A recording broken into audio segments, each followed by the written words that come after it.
Bem, dando continuidade, então, ao curso de Fundamentos da Análise Proteômica, né?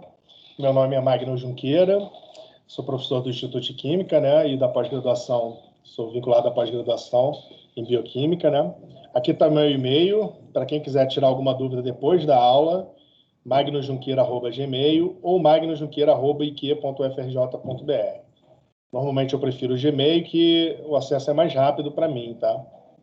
Então, vamos dar início, então, ao curso. Então, a princípio, eu vou falar para vocês os métodos de identificação de proteínas, vou dar uma visão um pouco histórica de como o processo aconteceu, né? Mas, inicialmente, eu vou falar um pouco de como é a aquisição de dados na espectrometria de massas, tendo a cromatografia de líquida acoplada à espectrometria de massa. Inicialmente, a gente vai começar com isso, porque é muito importante como você adquire os dados para a forma que você faz a identificação das proteínas posteriormente, né? Então, em proteômica, o que acontece é que... Deixa eu botar o meu pointer aqui. Deixa eu ver aqui.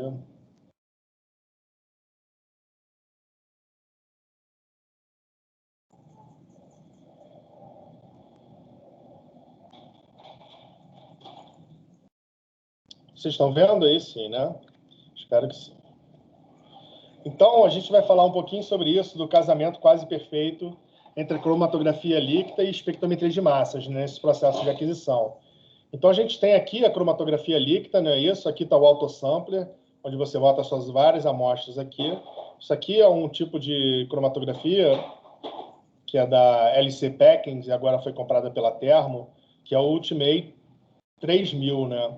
Então, aqui você tem um autosampler, aqui você tem a bomba, né? Uma das bombas. Aqui você tem o UV, ou seja, você pode utilizar o UV também como modo de leitura antes de ir para o espectrômetro de massa.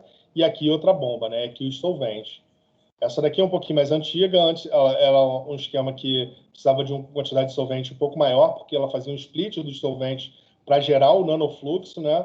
Vocês viram que o espectrômetro de massa, o tipo de cromatografia que a gente trabalha, é uma cromatografia que usa nanofluxo, né? Da ordem varia de 100 a 300 nanolitros por minuto de fluxo, não é isso?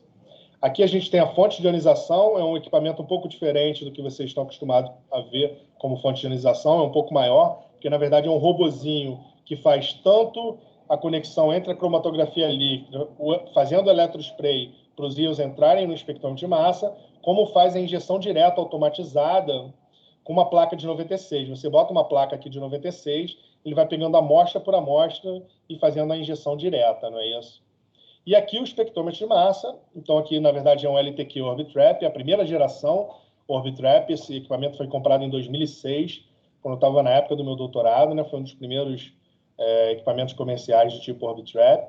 Então é um LTQ com um Orbitrap lá atrás, ou seja, um linear trap, com um Orbitrap, um analisador de alta resolução. Ou seja, um analisador de baixa resolução, mas que é muito rápido, e um analisador mais lento, mas de alta resolução, que é o Orbitrap, que vocês já viram na aula passada, não é isso? Então, a gente vai falar das vantagens de você acoplar o nano HPLC no espectrômetro de massa, em comparação do modo como era feito antigamente, que era uma injeção direta da sua amostra no espectrômetro de massa, não é isso? Então, o seu objetivo define a sua necessidade em proteômica, né? Então, o objetivo é a análise de misturas de peptídeos, né? Então, no caso de proteômica, você vai estar sempre analisando uma mistura de peptídeos, no caso de bottom-up, né? Então, se a gente pensar uma única proteína, mais ou menos um BSA da vida, ou uma proteína um pouco menor, vai gerar em média 50 peptídeos, não é isso? Se você estiver analisando uma purificação por afinidade, por exemplo, de um complexo proteico, você tem ali cerca de 10 proteínas, que significa que você tem mais ou menos 500 peptídeos ali, né? Uma mistura de 500 peptídeos. Se você já pensa numa organela, você tem mais ou menos 1000 proteínas, isso vai gerar 50.000 peptídeos. Aqui a gente está falando de peptídeos trípticos, né? Porque se você variar a enzima que você está usando, você vai gerar peptídeos maiores ou menores, e aí vai variar o número de peptídeos. Aqui eu estou fazendo o cálculo em cima da enzima mais comumente usada em proteômica, que é a tripsina, não é isso? Que vocês já viram também na aula passada. E se eu pensar num lisado celular, eu vou ter no mínimo 10.000 proteínas ali presentes com 500 mil peptídeos, né? É óbvio que essa complexidade do proteoma é muito maior, considerando todas as variáveis de splicing alternativo, modificações pós-traducionais. Existem centenas de modificações pós-traducionais descritas para proteínas, né? Então, isso vai aumentando a complexidade do que seria o proteoma. Então, a expectativa de um lisado de uma célula HeLa, por exemplo, seria milhões de proteínas diferentes, considerando as modificações pós-traducionais possíveis, o splicing alternativo, e por aí vai, né? Todas as possibilidades de modificação que você tem ali presente, né? Além disso, você tem a clivagem, né? Degradação de proteínas gerando peptídeos também a partir dessa proteína, ou subproteínas, não é isso? A partir de uma proteína maior, né? E o problema que, quando a gente vai fazer uma análise por espectrometria de massa proteômica, é que a aquisição de espectros é um processo que não é paralelo. Ou seja, eu adquiro um espectro agora, daí um segundo, daí um tempo, dependendo da velocidade do meu equipamento, eu adquiro outro, depois outro, depois outro. Ou seja, teoricamente não é um processo em paralelo de aquisição. Existem algumas exceções de alguns equipamentos que usam que são híbridos, que tem mais de um analisador. Então é possível você fazer uma aquisição paralela nos analisadores diferentes. Por exemplo, se você usa o equipamento que tem um LTQ Orbitrap, um Linear Trap acoplado a um Orbitrap, você pode estar adquirindo no Orbitrap em alta resolução, ao mesmo tempo que você está adquirindo em baixa resolução no Linear Trap. Então, existe a possibilidade de um certo paralelismo de aquisição nesse caso, né? Então, todos os peptídeos potencialmente podem ser analisados no MS1. Ou seja, quando você está adquirindo o espectro de MS1 e os peptídeos estão saindo da cromatografia líquida, entrando no seu espectrômetro de massa, teoricamente você pode ver todos os peptídeos no MS1, desde que ele caia na faixa de massa que você está analisando, né? Porém, o MS-MS, ou seja, a fragmentação desses peptídeos, é um processo seriado, não é isso? Eu seleciono um peptídeo, fragmento, seleciono outro, fragmento, e assim sucessivamente, né? Pelo menos no método de aquisição que a gente vai ver hoje, que é o Data Dependent Acquisition, ou seja, uma aquisição dependente dos dados, não é isso? Depois, para frente, talvez na aula de amanhã, eu comente uma outra forma de aquisição, quando a gente estiver falando da quantificação, que é um modo de aquisição que a gente chama que é independente dos dados, Data Independent Acquisition. Então, eu vou explicar exatamente o que é isso, mas guardem esse conceito, essa ideia do que é o Data Dependent Acquisition, tá bom? Então, é um processo seriado. Eu adquiro um espectro, depois outro. Então, um espectro de MS por peptídeo, por fração de tempo, não é isso? Então, dependendo do meu equipamento, se o meu equipamento for mais rápido, isso é chamado de Dutch Cycle do equipamento, não é isso? Se o equipamento for mais lento, ou seja, tiver um low Dutch Cycle, um baixo ciclo de aquisição, eu tenho uma perda da capacidade analítica, não é isso? Porque se os meus peptídeos estão sendo eluídos da cromatografia líquida, dependendo da velocidade que eles estão sendo eluídos na cromatografia líquida, e se o meu equipamento não for rápido o suficiente, alguns peptídeos eu não vou ter a capacidade de fazer a fragmentação do MS2 desse peptídeo, porque eu faço uma fragmentação de um peptídeo por uma fração de tempo, que é dependente, essa fração de tempo, é dependente da velocidade de aquisição do meu equipamento, né? Então, quando a gente não consegue a interrogação da amostra, essa complexidade da amostra numa velocidade suficiente, a gente chama do que a gente chama de undersampling, né? Ou seja, uma subamostragem da minha amostra. Ou seja, eu estou identificando uma porcentagem só da complexidade da minha amostra que está passando, saindo da minha cromatografia líquida e entrando no meu espectrômetro de massa, né? Além disso, o que acontece é que a gente tem supressão iônica também, né? E você consegue, por exemplo, um exemplo clássico de supressão iônica de matriz é o que acontece com os fosfopeptídeos. Eles normalmente estão em quantidades subestequiométricas na sua amostra, né? E, além disso, como você tem um grupo fosfato ali presente, você tem uma carga que, na verdade, está inibindo a possibilidade de uma geração de uma carga positiva ali. Então, normalmente, os fosfopeptídeos já têm um sinal mais baixo e, além disso, eles são suprimidos pelos sinais dos outros peptídeos que têm numa intensidade muito maior, têm numa quantidade muito maior na amostra, não é isso? Lembrando que a gente tem sempre uma limitação no intervalo dinâmico no espectro, ou seja, dentro do mesmo espectro, se eu tenho um peptídeo de uma quantidade muito pequena e outro peptídeo de uma quantidade muito grande, vai ser difícil eu conseguir identificar os dois peptídeos dentro do meu espectro, justamente por causa dessa supressão iônica que a gente tem, né? Isso é muito comum de acontecer em fosfopeptídeos, justamente por causa dessa parte polar que você tem do fosfato, não é isso? E uma carga negativa ali, que você está botando no grupo fosfato. Então, que inibe, e a gente está sempre analisando os peptídeos, de modo geral, no modo positivo, ou seja, os peptídeos têm que estar com carga positiva, né, para entrarem no espectrômetro de massa, ou seja, a gente só consegue analisar íons no espectrômetro de massa, né? Então, esses íons estão sempre, em proteômica, quase 100% das vezes você está analisando no modo positivo, né? Com raríssimas exceções. Uma das exceções é quando, por exemplo, alguns métodos que utilizam o modo negativo para a identificação de fosfolipeptídeos, justamente por causa desse grupo fosfato que está ali presente na molécula. Não. Então, por que eu vou adicionar então essa complexidade e custo da cromatografia líquida na espectrometria de massas, não é isso? Qual a vantagem que eu levo quando eu faço isso, né?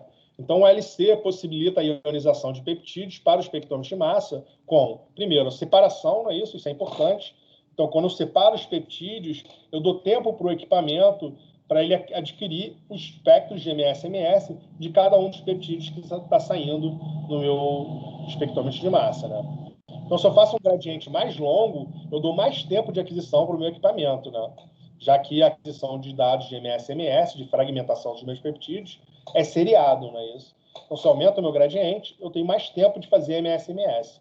Se eu diminuo o meu gradiente, menos tempo de fazer MS-MS. Então, o tamanho do meu gradiente vai ser proporcional à complexidade da minha amostra. Se eu tenho uma amostra muito complexa, eu vou fazer um gradiente mais longo, não é isso? Para os meus peptídeos saírem mais lentamente nesse gradiente.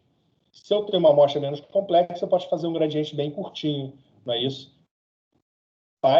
O instrumento vai ser capaz de fragmentar automaticamente praticamente todos os precursores que estão saindo ali no cromatografia líquida e sendo ionizados por eletrospray para dentro do meu espectrômetro de massa, né? Então, com isso, eu tenho um melhor ajuste de tempo entre a ionização dos peptídeos e a aquisição dos dados, né? Por esse motivo que eu já falei anteriormente. Também com essa separação, eu vou minimizar a supressão iônica. Então, o que é essa supressão iônica? É a matriz interferindo no meu analito que está ali dentro, não é isso? Então, se eu espalho mais os meus peptídeos saindo, se eu tenho um peptídeo muito intenso, que pode interferir na ionização de outros peptídeos, se eu faço um gradiente mais longo ou aplico uma cromatografia líquida, eu vou inibir ou diminuir essa supressão iônica. Não é isso que sempre acontece. Além disso, o nanofluxo melhora a eficiência de ionização, né?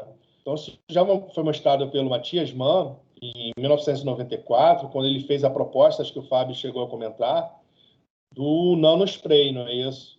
Então, antes, apesar do Matthias Mann ter mostrado as eficiências do nanospray sem a cromatografia líquida, numa injeção estática, isso é visto que quando você faz uma injeção com fluxo cada vez menor, em poucos nanolitros, a capacidade de ionização por eletrospray, por causa da explosão coulombica, ou seja, o que é? Você forma gotículas, e quanto menor essas gotículas, nesse ambiente do eletrospray, você tem um aquecimento ali e tem um solvente que é volátil, não é isso? Então, forma essas microgotículas, onde lá dentro está seu analito com carga positiva. Não é isso? Esse solvente vai evaporando nesse ambiente mais quente, com fluxo de gás, normalmente, também. Ele vai evaporando, as cargas vão se concentrando, e aí você concentra tanta carga positiva que ele explode e forma as gotículas cada vez menores. E nessas gotículas vai acontecer esse mesmo fenômeno, até que você tem praticamente o seu analito sozinho entrando no seu instrumento por uma diferença de potencial, né? Que você está aplicando ali na carga desse analito, né?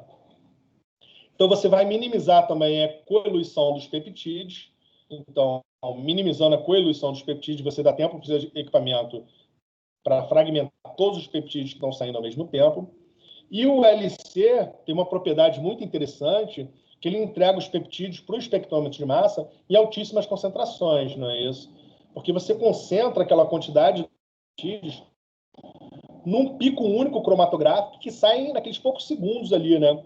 Então, e como o espectrômetro de massa é dependente é um instrumento que é dependente de concentração, ou seja, quanto mais concentrada a sua amostra, melhores espectros de MS-MS você vai adquirir e, consequentemente, a capacidade de identificação vai melhorar.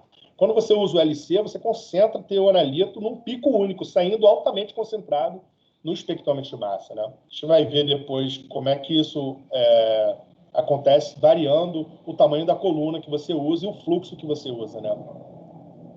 Então, os picos cromatográficos, a cromatografia líquida nano, são estreitos e com uma alta concentração do seu analito, né? E o eletrospray, como eu já falei, é um detetor dependente de concentração. Então, obviamente, quanto mais concentrado, você vai ter um resultado melhor dos seus espectros de massa, consequentemente, melhor identificação de proteínas nesse caso, tá? Então, essas são as vantagens de você adicionar essa complexidade e custo também de uma cromatografia líquida. Historicamente falando, por exemplo, quando a proteômica explodiu, mais ou menos na década de 90, por exemplo, na Europa, por exemplo, no grupo do EMBL, que era onde o Matias Mann, o Andrei Shevchenko, o Matias Wilm estavam trabalhando, então começou a se difundir, quando eles começaram a conseguir identificar uma proteína de uma banda de gel de eletroforese. Isso todos os bioquímicos, o pessoal que trabalhava com biologia, de certa forma, ou com bioquímica, todo mundo quis utilizar essa metodologia, né? Então, começar a correr o boato de que um grupo seria capaz de identificar uma banda de gel de uma eletroforese, né? Então, antigamente as pessoas usavam anticorpos e outras coisas assim para identificar. Imagina você cortar uma bandinha diretamente do gel e conseguir identificar. Então, isso foi um salto, assim, um salto de capacidade analítica muito grande, né? Várias, por exemplo, proteínas foram caracterizadas dessa forma, né? Nessa época. E eles não usavam cromatografia líquida nessa época, eles faziam injeção direta. Então, eles cortavam a bandinha do gel, tripsinizavam, extraíam os peptídeos, limpavam com uma coluninha de C18, né? Um zip tip, né? De C18, e injetavam direto no espectrômetro de massas, numas agulhinhas de vidro, assim, né? Fazendo o eletrospray direto ali, sem cromatografia líquida acoplada. E tinha uma capacidade, nesse nanospray que eles usavam, tinha uma capacidade de identificação, uma sensibilidade muito alta para a época, porque era na ordem de femtomols, alguns femtomols, né? Só que, como você já tinha o pré-fracionamento da proteína numa banda de gel, e normalmente eram amostras não muito complexas, você tinha essa capacidade de identificação sem ter esses problemas de supressão iônica, esses problemas de uma complexidade muito grande da sua amostra com várias proteínas. Então, e agora, depois que as amostras começaram a ficarem mais complexas, os equipamentos ficarem mais rápidos, as pessoas começaram a interrogar proteomas inteiros, de uma célula inteira, de um organismo inteiro, ou de uma vesícula inteira, né? E aí a complexidade ficou cada vez maior, e aí foi necessário introduzir, então, a cromatografia líquida por essas vantagens que a gente está comentando aí, né? Que são várias vantagens, né? Se você olhar, então, esse slide, que é um slide clássico da Thermo, como é que você ajusta o fluxo da sua cromatografia líquida e qual é a correlação disso com a sensibilidade, né, da sua amostra? Então, você pega uma coluna normal, de cromatografia normal, normalmente ela tem 4,6 milímetros, não é isso? De comprimento, com 3 milímetros de diâmetro aí, né? E aí, isso é o que a gente, acoplado ao espectrômetro de massa, você pode fazer esse tipo de acoplagem no espectrômetro de massa, que é chamado de normal flow, ou fluxo normal, né, de uma cromatografia sem ser nano. Você tem aí um que a gente chama de microspray, né, isso? Então, aí na ordem de, nesse caso aqui, no caso dessa coluna de 4,6 milímetros, você tem um fluxo aí de mais ou menos 1 ml por minuto, não é isso? E isso aqui está comparando o diâmetro dessa coluna conforme você vai diminuindo, não é isso? Aqui, 75 micras, aqui o nanospray, não é isso?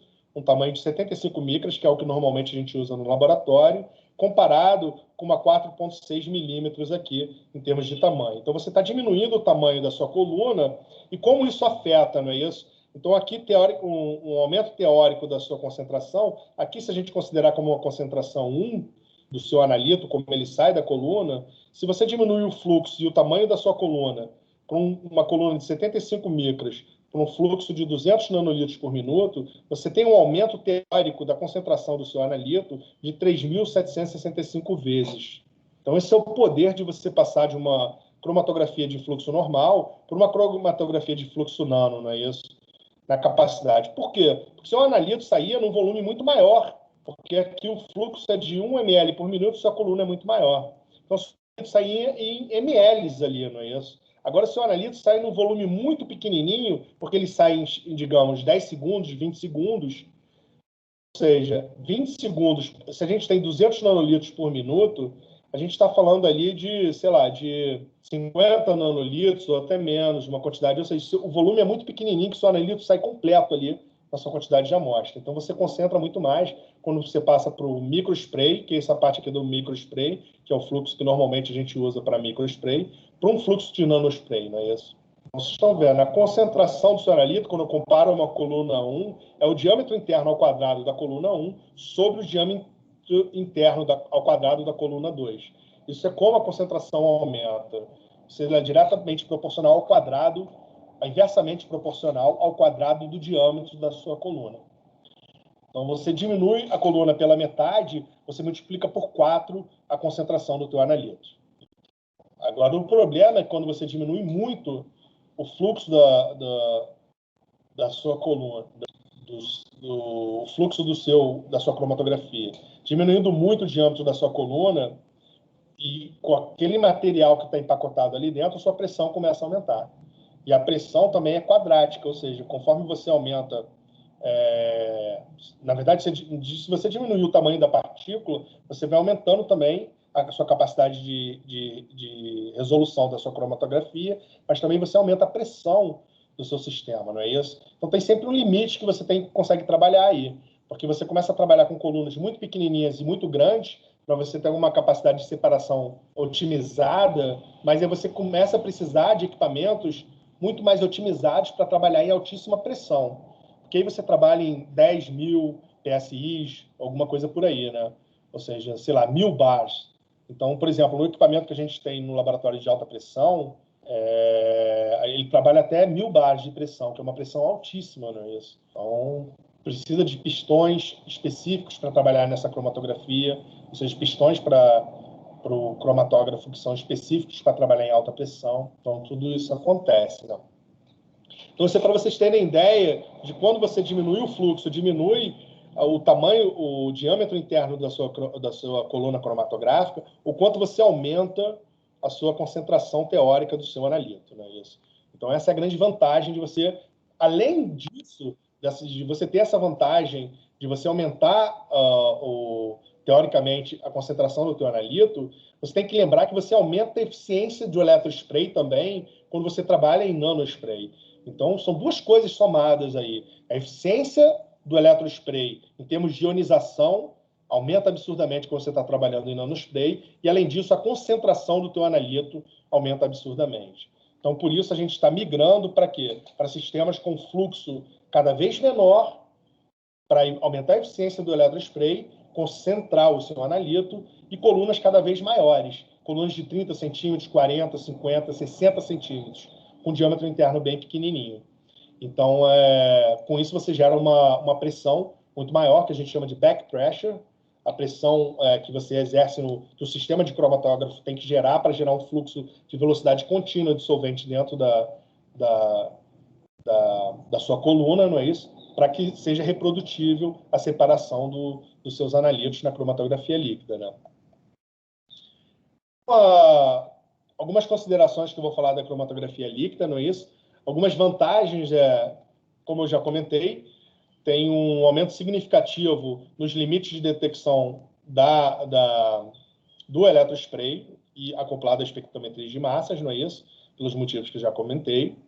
A gente obtém altíssima resolução de separação dos picos, não é isso? Nessas cromatografias do tipo capilar.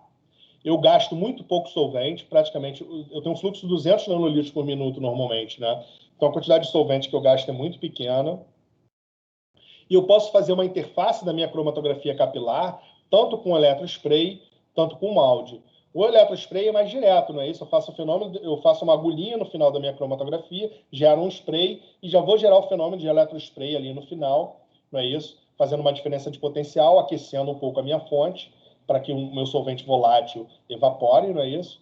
Mas eu posso espotar o que está saindo na minha cromatografia líquida numa placa de molde também. Ou seja, cada spot na placa de molde, vocês viram o spot na placa de molde, é o quê? É quando eu combino a minha amostra, que estão os meus peptídeos, com a matriz, por uma cocristalização, não é isso? Para eu dar um tiro de laser e ionizar. Eu posso separar em cada spot da minha amostra, em cada spot da minha fracionamento da cromatografia líquida, gerar um spot de molde que eu vou interrogar, então, usando normalmente o molde TOF, né? Que é um tipo de instrumento, ou o molde TOF-TOF, que depois a gente pode comentar um pouquinho mais para frente. Né? As desvantagens de usar a cromatografia líquida, primeiro, os sistemas normalmente são bem mais caros, não é isso? Por alguns motivos eu já comentei, pistões têm que ser diferentes, os selos, os rotores das válvulas são diferentes, né? Eu tenho que ter muito cuidado para minimizar os volumes mortos, não é isso? Das conexões que eu faço na cromatografia líquida, do tipo nano, porque imagina, se eu tenho um fluxo de 200 nanolitros por minuto, o meu peptídeo está saindo em 50 nanolitros por minuto, ou seja, ele está saindo um pico ali, quer dizer, ele está saindo em 50 nanolitros, imagina, eu tenho um fluxo de 200 nanolitros por minuto, e o meu peptídeo está saindo num volume de 50 nanolitros, ou seja, está concentrado todo em 50 nanolitros, se eu faço uma conexãozinha que tem um volume morto de 50 nanolitros, já diluí o meu analito pela metade e, consequentemente, a qualidade do resultado que eu vou ter é muito menor. E, além disso, eu vou diminuir a resolução da minha cromatografia, não é isso? Porque eu estou diluindo aquele meu analito, ou seja, ele vai sair num pico menos sharp, né, que a gente chama num pico com a resolução menor, né, um pico mais aberto. Né? Então, você tem que ter um cuidado muito grande aí nas conexões que você faz no sistema de cromatografia do tipo nanofluxo, não é isso? E, normalmente, esse é o grande problema que você tem para botar uma cromatografia do tipo nanofluxo trabalhando bonitinho. Depois eu vou mostrar para vocês como é que você analisa se a sua cromatografia está funcionando direito. Mas, normalmente, tem a ver, quase 90% dos casos, tem a ver com uma conexão que não está bem feita. Entendeu? Então, claro que tem outros problemas, mas normalmente 90% ele não está correndo bem, porque tem normalmente uma conexão que não está muito bem feita. Né? Então, instrumentos especializados são requeridos, né, porque eu já falei, mas antigamente era possível, as pessoas faziam instrumentos feitos em casa, né, de cromatografia líquida, usando um sistema de split, né? E de acordo com o tamanho do diâmetro interno do capilar que você usava de saída no seu split, é um T, né? O split que você faz é um T. E aí um fluxo de um lado do T sai um fluxo bem pequenininho, que é o que a gente chama de nanofluxo, não é isso? E o outro num fluxo bem mais rápido. Então você pode pegar uma cromatografia de um fluxo normal, fazer um T nela, e aí gerar um nanofluxo nela, não é isso? Então as pessoas usavam isso antigamente para criar as cromatografias líquidas no tipo nano, antes de existir os sistemas comerciais, né? Mas hoje os sistemas comerciais são totalmente automatizados, né? Eu vou mostrar a foto para vocês de alguns aí. Já mostrei no início, na primeira foto, né? Mas são totalmente automatizados. Significa o quê? Que você bota 100 amostras no seu autosampler, ele vai manter as amostras na temperatura de 4 graus Celsius, e ele automaticamente vai pegando a amostra, injetando, avisando para o espectrômetro de massa que a cromatografia iniciou. O espectrômetro de massa inicia a aquisição automatizada também, normalmente por esse método que eu falei de Data Dependent Acquisition, que eu vou mostrar para vocês como é que essa aquisição acontece. E aí ele vai automaticamente adquirindo a primeira amostra, acaba de correr a primeira amostra, corre um branco para limpar normalmente, aí corre a segunda amostra, a terceira amostra, as 4 amostras, e aí vai correndo 100 amostras. Enquanto você não tiver algum problema que aconteça na sua cromatografia, o sistema está automaticamente correndo, injetando todas as amostras. Né? É óbvio que ela está adquirindo os dados, depois você vai ter que processar todos os dados, analisar cuidadosamente. Então, obviamente que isso é só uma parte de todo o processo analítico de você fazer uma proteômica de uma célula, de um organismo ou de uma fração celular, não é isso? Então, quais são os tipos de fase estacionária e tipos de solventes que a gente vai usar nessa cromatografia líquida, né? Então, como eu já comentei com vocês, a gente tem uma sensibilidade muito maior para peptídeo no modo positivo, né? De ionização, não é isso? Porque normalmente você vai ter, nos peptídeos trípticos, por exemplo, você vai ter um próton no C-terminal, porque no C-terminal você tem um aminoácido básico, que é lisina ou arginina, não é isso? Porque a tripsina vai cortar no C-terminal de lisina ou arginina. Então, significa que todos os seus peptídeos vão ter, praticamente todos, né, a não ser o que está presente no C-terminal da proteína, todos os outros peptídeos vão ter lisina ou arginina como resíduo final no C-terminal do peptídeo, não é isso? Então, a lisina e a arginina vão ter cargas positivas, não é isso? Além disso, você tem um grupamento amino, e como a gente trabalha em pH abaixo de 4, todos esses grupos vão estar protonados, não é isso? Então, normalmente, um peptídeo, de modo geral, num eletrospray, sendo analisado num eletrospray, diferente do balde, né? Mas num eletrospray, normalmente ele vai ter carga 2. Então, de modo geral, 70% dos peptídeos trípticos, se você fizer uma digestão teórica do genoma humano e analisar os peptídeos, 70% vai ter preferencialmente carga 2, porque a carga vai estar no N-terminal, protonado, e mais o resíduo básico, que é um lisina ou arginina, que obviamente também vai estar protonado nesse pH 3, não é isso? Então, a gente precisa, no solvente, usar alguns ácidos para que o pH fique abaixo de 4, não é isso? Para produzir esses peptídeos no modo positivo, né? Então, a gente vai ter a protonação do no resíduo N-terminal e lisina, e a cadeia lateral de lisina e arginina vão estar protonados, né? Porque lisina e arginina vão ter grupos básicos ali na cadeia lateral, né? Amina e amida ali presentes, né? E aí, para isso, a gente usa o trifluoracético TFA. Na verdade, para cromatografia líquida, normalmente a gente usava para C18 cromatografia líquida de fase reversa, não é isso? Porque normalmente o padrão ouro para você acoplar na espectrometria de massa, em termos de cromatografia, é usar a fase reversa. Por quê? Porque a fase reversa, o solvente é compatível com a espectrometria de massa, não é isso? Você não tem sal, você não pode ter sal ali, senão você tem supressão iônica e competição por carga durante o processo de eletrospray. Então, na verdade, o que você tem ali você tem que adicionar um ácido na fase reversa que está acoplada à espectrometria de massa. Então, na fase reversa, normalmente as pessoas usavam TFA. Só que o TFA, a gente vai ver que ele forma o que é chamado de ion pairing, ou seja, um par iônico aí. Para quê? Para favorecer a ligação, o par iônico, quando você tem um peptídeo hidrofílico, a ligação do ácido trifluoracético, o TFA, vai inibir essa carga que está ali presente no peptídeo muito hidrofílico, fazendo com que ele fique mais hidrofóbico e, consequentemente, ele gruda melhor na cromatografia, na resina de C18, né? Então, aumenta a eficiência de resolução e a capacidade de separação da fase reversa quando você usa o TFA, né? O problema é que o TFA, e eu vou mostrar aqui no próximo slide, ó, o TFA, conforme você vai aumentando, como esse tem efeito de par iônico, ele inibe essa carga positiva também presente no peptídeo. Então, aqui, se você olhar aqui, ó, no eixo do X, você está aumentando a concentração de TFA. E aqui, a resposta que você tem no seu espectrômetro de massa, quando você faz uma injeção direta, contendo 50% metanol, 50% de água e 0,1 de ácido fórmico. E aí você vai aumentando a concentração de TFA nessa mistura, mostrando que o sinal está decaindo, não é isso? No meu espectrômetro de massa. Então, o TFA ele é ótimo para a fase reversa, para a separação de fase reversa, quando não está acoplado ao eletrospray e à espectrometria de massas, consequentemente. Porque para o eletrospray, o TFA faz muito mal na eficiência de ionização, justamente por essa formação de par iônico. Não é isso? Então,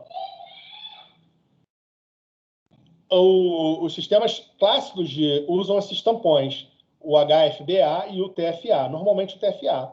Mas com essa formação do par iônico, entre a carga positiva do peptídeo e a carga negativa do meu reagente iônico, não é isso? Ela inibe, então, a ionização, como eu já comentei. Apesar dela maximizar a absorção de peptídeos hidrofílicos na fase estacionária. Então, é um preço que você está pagando. Eu posso adicionar um pouquinho de TFA, às vezes umas pessoas fazem isso, para aumentar a minha capacidade de interação do meu peptídeo com a fase estacionária da cromatografia líquida, mas tentando usar uma concentração bem baixa aqui, para que eu iniba o mínimo possível a eficiência de ionização no eletrospray. Entendeu? Então, para isso, a gente normalmente usa uma concentração... Opa, deixa eu botar aqui. Aqui. Ah, não, então já passo para frente. Então, considerando tudo isso, se a gente não quer que forme... Opa, desculpa, aqui no celular aqui. Se a gente não quer que forme esse par iônico, Então, a gente tem que usar alguns tampões que são menos ideais para cromatografia, alguns ácidos que são menos ideais para cromatografia líquida, para que meu tampão fique com pH base, ácido, não é isso? Por que eu tenho que estar com pH ácido? Para que meus peptídeos estejam protonados e para que eles entrem no espectrômetro de massa na forma iônica protonada, que é a gente faz a aquisição no modo positivo, que é o modo que a gente tem maior sensibilidade. Então, para isso, a gente usa normalmente o ácido fórmico ou o ácido acético. Ele dá uns picos mais largos na cromatografia líquida e dá essas pequenas caudas nos picos cromatográficos, na maioria das fases estacionárias normais, mas é o que a gente tem que usar para ser compatível com a espectrometria de massa, né? Então, para melhorar isso, algumas fases estacionárias foram desenvolvidas que têm uma eficiência maior de interação do peptídeo com a fase estacionária, mesmo usando esses ácidos que não formam par iônico. Então, essas fases estacionárias foram a PepMap, que normalmente a gente usa lá no laboratório também, a Biobasic, a Magic C18, ou o Reprosil, que também a gente usa bastante lá no laboratório, né? Então, os picos cromatográficos ficam com uma resolução bem aceitável, em 0,1% de ácido fórmico, por exemplo, que é o que normalmente a gente usa nessas colunas, não é isso? E, em alguns casos, alguns grupos adicionam o HFBA numa concentração bem baixa, não é isso? 0,01%, para aumentar a capacidade de resolução da cromatografia líquida, sem afetar muito não ter muito aquela supressão iônica por causa da formação do par iônico, ou seja, que o ácido se liga da parte negativa com a carga positiva, inibindo a carga positiva do peptídeo, e, consequentemente, se eu tenho menos carga positiva, eu tenho menos sinal do peptídeo dentro do espectrômetro de massa, não é isso? Então, a gente trabalha dessa forma. A gente usa um ácido específico, que é o ácido fórmico, ou ácido acético, com fases estacionárias, que é a minha C18 aqui normalmente, mais específicas, que têm uma interação maior com peptídeos hidrofílicos, não é isso? Então, uma eficiência maior de ligação, e com isso a gente consegue otimizar bastante a nossa aquisição.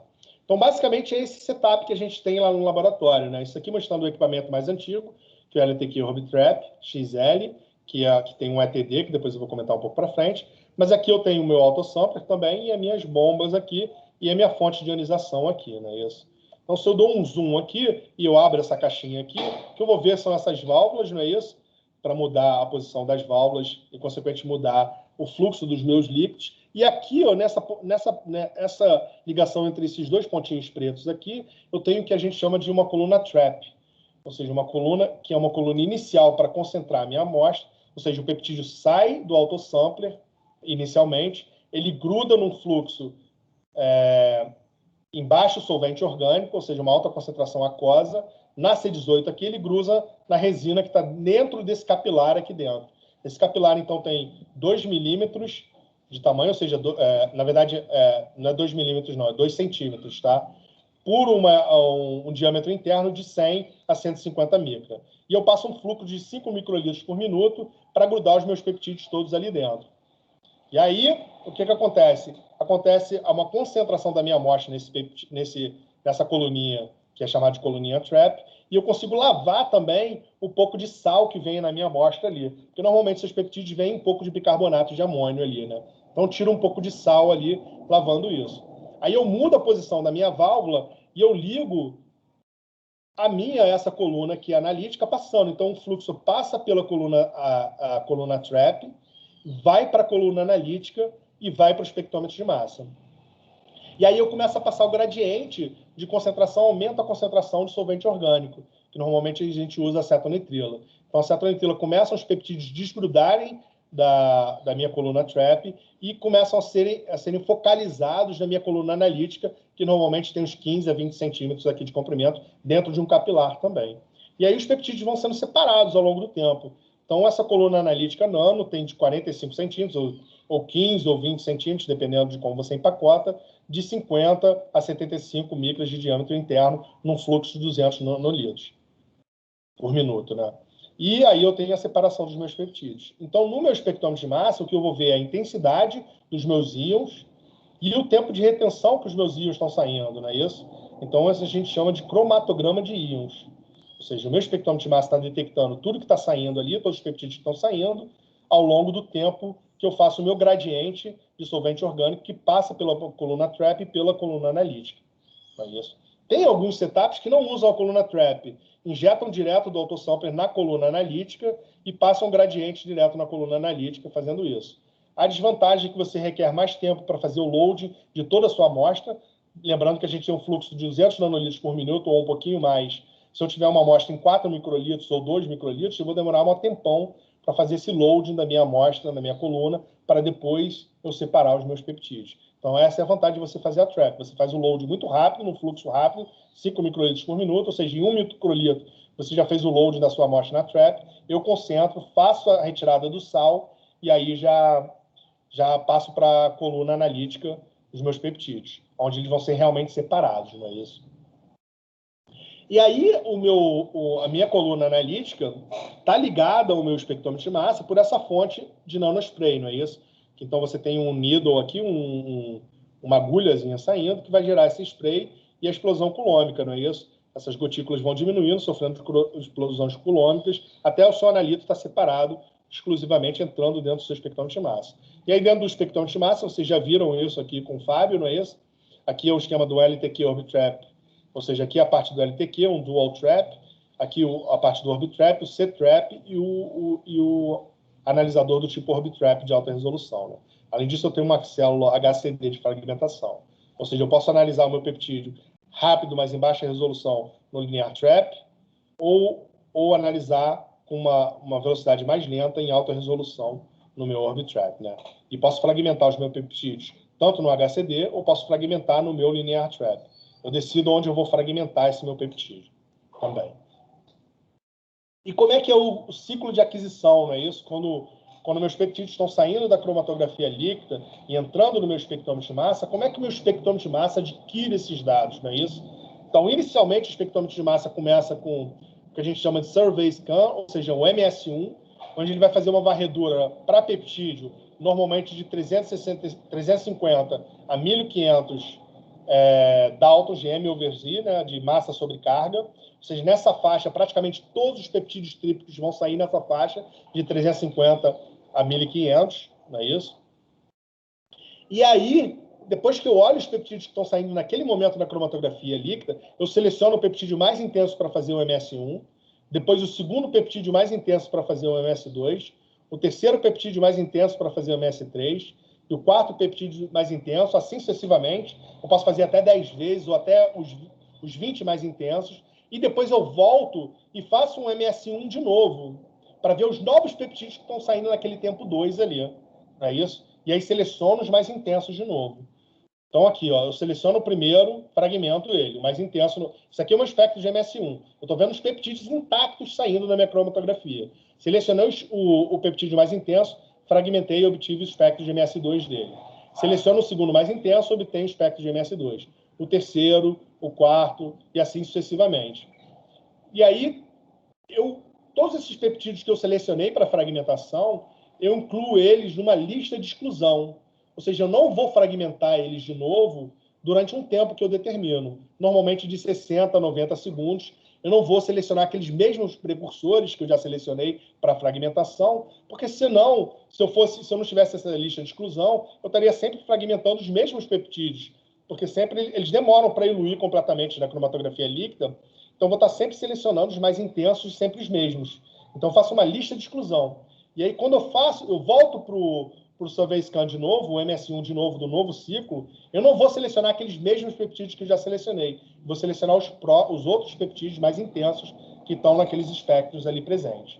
Então, esse é chamado Data Dependent Acquisition. Ou seja, eu estou vendo o dado, o computador está vendo os dados primeiro, e a partir dos dados que ele está vendo no MS1, ele está selecionando os mais intensos para fragmentar no MS2, não é isso? Gerando essa lista de exclusão. Mas esse Data Dependent Acquisition, ele tem uma série de parâmetros que você pode setar e que foram sendo otimizados, não é isso? Durante o tempo. Então, aqui estão os parâmetros que eu posso setar no Data Dependent Acquisition, no meu equipamento, para aumentar a minha capacidade analítica, não é isso? Então, normalmente, a aquisição é a seleção dos peptídeos mais abundantes, né? Então, estou selecionando os mais abundantes. Eu faço o que a gente chama também de isotope exclusion. Por quê? Você lembra que o peptídeo ele é um envelope isotópico, não é isso? Então, quando você vê um peptídeo no espectro de massa, ele não tem um pico único. Ele tem um pico único que é sendo os isótopos mais abundantes, só tendo carbono 12, por exemplo, ou tem um pico que tem 1 carbono 13, 2 carbono 13 e 3 carbonos 13, formando o meu envelope isotópico, não é isso? Agora, se eu mandar o meu equipamento selecionar as coisas mais intensas, ele vai perder tempo selecionando o pico mais intenso do envelope isotópico, vai fragmentar ele. E aí depois eu excluir essa massa, mas tem um segundo envelope isotópico que ele pode selecionar para fragmentar. Só que é exatamente o mesmo peptídeo, não é isso? Com uma diferença ali proporcional à carga dele, não é isso? Então, o que eu faço? A exclusão desse envelope isotópico. Eu só fragmento normalmente o pico monoisotópico do meu fragmento e excluo todos os outros picos que estão ali presentes no meu envelope isotópico, não é isso? Isso, então, permite que eu vou prevenir o equipamento de estar fazendo aquisição de MS de coisas desnecessárias que, por exemplo, tem só uma diferença de isótopos de massa. Então, eu quero peptídeos diferentes sendo fragmentados, e não o mesmo peptídeo pegando pacotes isotópicos diferentes daquele mesmo peptídeo, não é isso? Eu posso fazer uma lista de inclusão estática também. Vamos supor que eu tenho uma proteína de interesse específica, ou, desculpa, um peptídeo específico de interesse de alguma proteína que eu tenho interesse muito grande, que eu sei que está na minha amostra. Toda vez que o equipamento vai estar fazendo a aquisição em série dos peptídeos mais abundantes, toda vez que ele vê aquela massa que eu incluí na minha lista de inclusão, ele vai parar a aquisição dos mais intensos e vai fragmentar aquele meu peptídeo que eu incluí na lista de inclusão. Então, é como se fosse um target ion, né? Um íon-alvo que eu estou selecionando ali para minha fragmentação. Ou seja, ele para aquele ciclo e faz a aquisição daquele íon específico que eu quis fragmentar, mesmo que ele não esteja na lista dos 10 picos mais intensos ali presentes, né? Da mesma forma, eu posso fazer uma lista de exclusão estática, não é isso? Ou seja, eu posso excluir peptídeos que eu não estou interessado em fragmentar. Por exemplo, isso é muito comum, de repente, você fazer uma lista de exclusão de tripsina e queratina. Sempre você tem contaminação de queratina humana presente na sua amostra e você tem picos de autólise da tripsina, a tripsina clivando ela mesma durante a sua preparação de amostra. E eu não quero que o equipamento, por exemplo, perca tempo fazendo fragmentação de tripsina e queratina. Então, eu posso botar na minha lista de exclusão os picos de tripsina e queratina para que eles não sejam fragmentados, não é isso? Aqui eu também posso fazer uma lista estática de preferência de fragmentação, ou seja, uma lista completa, não é isso? De peptídeos que eu quero adquirir daquele dado específico, são íons que a gente chama target, né? Que podem ou não estar presentes, não é isso? Eu posso selecionar preferencialmente algum estado de carga. Por exemplo, os contaminantes, como eu falei para vocês, preferencialmente, praticamente todos os peptídeos trípticos vão ter carga 2, 70%, né? E raramente eles vão estar na forma de carga 1. Então, eu posso excluir, e normalmente isso que a gente faz, praticamente em todas as aquisições que a gente faz no equipamento, a gente exclui tudo que seja carga 1, não é isso? Então, a gente só olha coisas que têm carga 2 ou mais para fragmentação. Então, eu excluo a preferência de carga. Se eu tenho equipamento de alta resolução, eu consigo facilmente reconhecer a carga do meu envelope isotópico, não é isso? A carga do meu peptídeo. Então, consequentemente, eu consigo determinar aí qual é a carga e excluir aquela carga especificamente, né? Então, eu posso fazer uma exclusão ativa também, né? Ou seja, eu posso fazer ou incluir ou excluir, né? Aqui, Active Exclusion, excluir por tempo ou excluir por repetição. Ou seja, eu posso fazer a aquisição de um espectro ou vários espectros combinados do mesmo peptídeo. Ou seja, eu posso fazer uma aquisição de um espectro só ou vários espectros combinados do mesmo peptídeo e gerar um espectro médio daquela aquisição do espectro de MS2 para aumentar a minha sensibilidade e também aumentar o meu espectro comum ali que está presente, não é isso? Eu posso remover também íons dessa lista de exclusão ativa depois de usar um tempo específico, ou seja, um tempo específico da relação de massa-carga e de tempo que está saindo naquele tempo de retenção específico, excluir aquela massa-carga para não fragmentar aquela massa-carga. Então, eu sei a massa-carga que sai do meu peptídeo e sei o tempo que ele sai, eu posso simplesmente excluir aquele peptídeo da fragmentação também, para que eu não esteja fragmentando coisas que eu não tenho interesse, né? E eu posso determinar um threshold, ou seja, um mínimo de sinal absoluto ou um mínimo de sinal relativo do meu peptídeo. O que é o sinal absoluto? É aquilo que a gente está vendo no detetor, aquela quantidade de sinal que está batendo no detetor do meu espectrômetro de massa, ou um sinal relativo, porque o sinal relativo normalmente é considerado em relação ao pico mais intenso do meu espectro de massa, que é chamado pico base, ou base peak, né? O pico base do meu espectro de massa é o pico mais intenso. Aquele é 100%. Todos os outros abaixo daquele é uma porcentagem de intensidade daquele 100%. Então, eu posso definir uma porcentagem do pico base ou uma porcentagem mínima de intensidade absoluta no meu detetor para que eu não selecione nenhum peptídeo para fragmentação que esteja abaixo de uma intensidade X que eu determinei. Porque eu sei que se estiver abaixo daquela intensidade X que eu determinei, a qualidade do meu espectro de MS-MS não vai ser boa e eu vou estar perdendo tempo fragmentando uma coisa que não vai dar uma intensidade boa para mim. Então, normalmente, você determina um sinal mínimo que você vai fragmentar para selecionar aquele peptídeo para fragmentação, não é isso? Outra possibilidade que eu posso dizer para o meu equipamento é que toda vez que ele vê uma perda neutra, por exemplo, acontece muito em fosfopeptídeo, você tem um sinal do fosfopeptídeo intacto, não é isso? Que ele entra no espectrômetro de massa, mas normalmente, quando você induz a fragmentação dele, o que acontece? Você praticamente tem um sinal só do seu precursor, menos a perda neutra de 98 unidades de massa atômica, que é exatamente a massa do grupo fosfato. E aí o que acontece? Você não consegue obter aquela fragmentação completa do seu peptídeo, porque toda vez que você gasta energia de colisão para o Collision Induced Dissociation, que é o CID, não é isso, de fragmentação com gás, você aumenta a cinética na câmara de colisão do seu espectrômetro de massa. Esse peptídeo começa a colidir com gás inerte, não é isso, normalmente nitrogênio, e ele começa a fragmentar.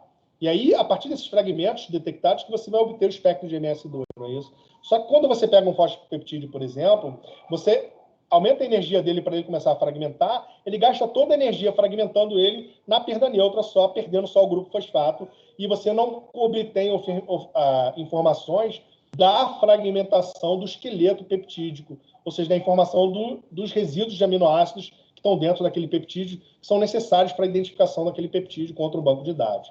Então, normalmente, toda vez que o equipamento vê uma perda neutra, que você determinou a massa específica dessa perda neutra, ele vai fazer um MS3 ou um pseudo-MS3, que é uma outra forma que você pode utilizar. Normalmente, em equipamentos de baixa resolução, você usa, às vezes, um pseudo-MS3, mas num triplo quadrupolo, no Ion Trap, ele permite você fazer um MS3, não é isso? Então, se você tem um tipo de Ion Trap, que foi o que o Fábio comentou na última aula, o analisador Ion Trap, você pode selecionar um peptídeo, fragmentar ele e escolher um fragmento do MS2 para fragmentar de novo. E assim sucessivamente, não é isso? No analisador tipo Ion Trap. Então, toda vez que eu ver uma perda neutra, eu posso pedir para o meu equipamento fazer uma fragmentação do MS3. Isso é muito interessante para quando você quer identificar fosfopeptídeos, não é isso? Porque fosfopeptídeos são extremamente importantes. Fosforilação é uma das modificações pós-traducionais mais importantes dentro das células, né? Isso sinaliza para um monte de coisa importante dentro da célula. Então, a gente sempre tenta otimizar os métodos para identificar fosfopeptídeos, não é isso? Então, nesse caso, então, você seleciona, depois da perda neutra, aquele fragmento que já perdeu o grupo fosfato, você seleciona ele de novo para o MS3 para obter informação do peptídeo em si, da informação da sequência de aminoácidos do peptídeo em si. Não é isso? Então, esse é um típico cromatograma de íons, que a gente chama de total ion current, ou seja, é uma corrente total de íons, é o que a gente está vendo aqui. Então, a gente está vendo picos aqui que estão saindo, e normalmente está mostrando o tempo de retenção do pico, que é o base peak daqueles espectros que saíram naquele momento, não é isso? Tudo que está em preto aqui, uma barra em preto, significa que foi selecionado para uma fragmentação do tipo MS2, não é isso? Para fragmentação. E tudo que está em branquinho significa que naquele espaço de tempo ali não teve nenhum evento de MS2 acontecendo. Então, normalmente, no início da corrida, você tem pouco peptídeo saindo, então você tem pouco evento de MS2, porque você não está fragmentando nada de carga 1. Então, praticamente tudo que está saindo no início tem carga 1, você não está selecionando para fragmentação. E no final do seu cromatograma também, a eluição dos seus peptídeos já acabou, aqui é o final da alta concentração de solvente orgânico, não é isso? Então, você tem poucas fragmentações acontecendo ali também, porque praticamente tudo que está saindo é carga 2. Aqui que está o grosso dos seus peptídeos saindo aqui, nesse gradiente de 60 minutos, nesse caso aqui, um gradiente que realmente está fracionando entre 10 e 40 minutos aqui, 10 e 45 minutos, né? Então, aqui que você está. Isso é uma análise de 125 femtomols de uma mistura de 6 proteínas digeridas. Então, você já vê que já tem uma complexidade bastante, que o equipamento está fazendo praticamente MS o tempo todo ali, mesmo com uma mistura de só 6 proteínas ali presentes. É claro que eu estou usando um gradiente bem curtinho ali, né, de tempo, não é isso? E em espectrometria de massas, se você principalmente vai fazer análise quantitativa, é muito importante você ter reprodutibilidade dos seus cromatogramas, né? Então, aqui mostrando como é que você analisa a reprodutibilidade. Primeiro, você tem que ter picos bem parecidos, né, de uma injeção para outra. Uma intensidade total, aqui 1,49 vezes 10 a 8, intensidade. Aqui 1,09 vezes 10 a 8. Ou seja, uma intensidade bastante próxima uma da outra. Só que aqui, ó, só para mostrar, aqui eu fiz a fragmentação em HCD, ou seja, High Collision Dissociation, que eu vou comentar um pouco mais para frente para vocês como é que é esse tipo de fragmentação. E esse aqui é exatamente o mesmo cromatograma, só que todos os peptídeos foram fragmentados em CID, num linear trap. Ou seja, o meu cromatograma é idêntico, mas o método de fragmentação que eu usei é totalmente diferente aqui. Desculpa. Mas o que é importante é exatamente a reprodutibilidade aqui dos meus picos, em termos de intensidade, tempo de retenção e tudo isso, porque é isso que eu vou usar para quantificar, não é isso? Então, como eu comentei com vocês, existem métodos de como você vai usar para ver analisar a qualidade da performance da sua HPLC, né? Do seu nano-LC. Então, a forma comum que você usa para isso é esse método aqui, que você faz o quê? O seu peptídeo, você está olhando um peptídeo que está saindo do seu espectrômetro de massa, por exemplo, esse peptídeo aí, ó, 656,363, que é um peptídeo tríptico, por exemplo, de BSA, que eu usei como exemplo aí nesse espectro, que é um espectro que é um cartoon, né? Na verdade não é um espectro real.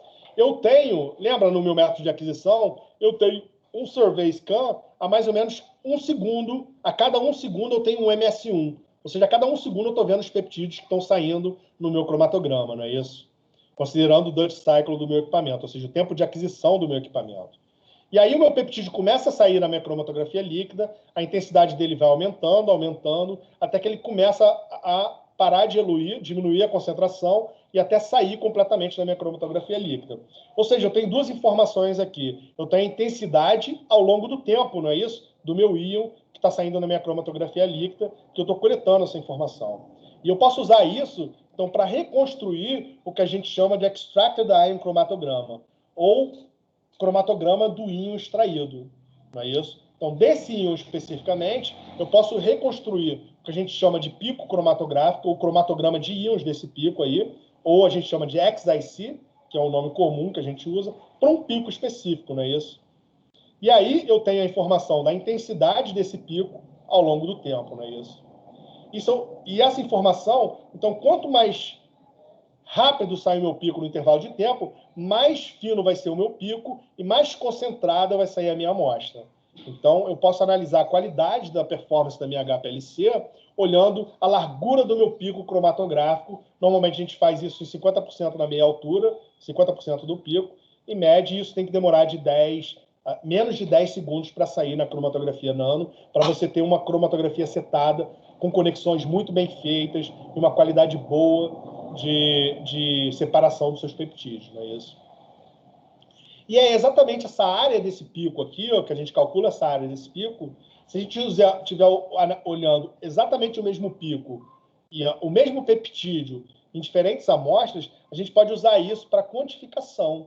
Então, eu posso usar o mesmo peptídeo em amostras diferentes, em que eu posso calcular a área desse pico internamente, desse peptídeo especificamente, e comparar quantitativamente no método de quantificação que a gente vai ver na próxima aula, que é o tipo label free. Então, é baseado nesse área do pico aí, do cromatograma, que é usado para a gente quantificar, que é uma forma de quantificação que é baseada no MS1 e é da forma do tipo label free, onde a gente não marca com nenhum isótopo pesado para fazer uma marcação, como a gente vai ver para frente. Que existe a quantificação dependente de marcação isotópica, ou seja, usando isótopos pesados para fazer a quantificação. Nesse caso aí, é uma quantificação do tipo label free, usando a área desse pico. Então, tem a informação que o meu peptídeo vai saindo, aumentando a intensidade, ele diminui a intensidade conforme ele vai acabando de eluir da minha cromatografia. Eu coleto essa informação ao longo do tempo e reconstruo o meu cromatograma de íons daquele peptídeo especificamente, ou daquele meu analito, seja o analito que for, qual tipo de analito, pode ser um lipídio, pode ser qualquer coisa que esteja saindo na cromatografia líquida, eu posso analisar a área do meu pico aí, não é isso? Para usar para informações quantitativas e para usar para analisar a performance da minha HPLC. Para a minha HPLC estar bem setada, eu tenho que ter um pico cromatográfico quanto mais fininho, mais concentrado vai sair um analito, melhor a qualidade de fragmentação, de identificação e fragmentação, de detecção e fragmentação e, consequentemente, identificação daquele meu analito, não é isso? E agora a gente vai entrar, a gente já deu esse overview de como é que a gente adquire os espectros de fragmentação, não é isso? E a gente vai começar, historicamente, contando como é que foram os métodos de identificação de proteínas, como é que eles aconteceram usando a espectrometria de massas, não é isso? Então, antigamente, o Fábio, acho que já comentou, o Gilberto, talvez, as proteínas eram transferidas para uma membrana de PVDF, depois eram analisadas para identificação por Edman, sequenciamento de Edman, não é isso? E cada proteína demorava aí dias para ser analisada, para ser identificada por sequenciamento de Edman, né? Isso aumentou muito a capacidade analítica de identificação de proteínas usando a técnica de espectrometria de massa. Então, a primeira técnica desenvolvida para identificação automatizada de proteínas usando a espectrometria de massas foi o que é chamado de Peptide Mass Fingerprint, ou seja, um fingerprint, uma impressão digital de massa naquele meu peptídeo, não é isso? Então, foi a primeira técnica desenvolvida em 1993. O Gilberto já mostrou aquele slide clássico, né, dos métodos de identificação de proteínas e aquela corrida quase que armamentista de quem conseguia publicar mais rápido o método de identificação de proteínas de espectrometria de massa. Então, praticamente todos os métodos de identificação iniciais foram desenvolvidos mais ou menos em 1993, nessa época aí. Considerando o grupo do Peter Hopstorff, junto com o Matthias Mann, o Johnny Yates e outros grupos que estavam nessa corrida armamentista, não é isso? Então, nesse caso do Peptide Mass Fingerprint, é uma identificação baseada na massa de peptídeos obtidos por digestão enzimática ou química da proteína. E essa ideia já veio da época da eletroforese,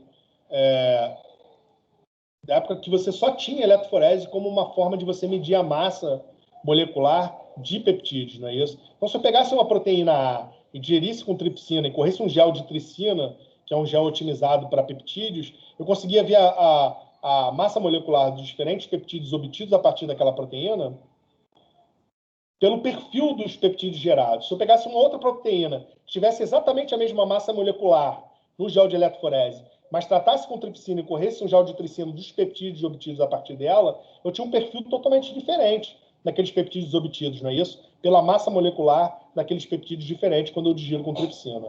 Então, duas proteínas com a massa idêntica no gel de eletroforese, quando eu trato com tripsina e corro um gel de tricina, eu consigo identificar que proteína é pelo perfil dos fragmentos gerados. Então, esse conceito de ideia para a espectrometria de massa. Se o espectrômetro de massa é uma balança de íons de alta precisão, o que eu posso fazer? Eu posso pegar a minha proteína, digerir com tripsina e medir a massa molecular dos meus peptídeos intactos.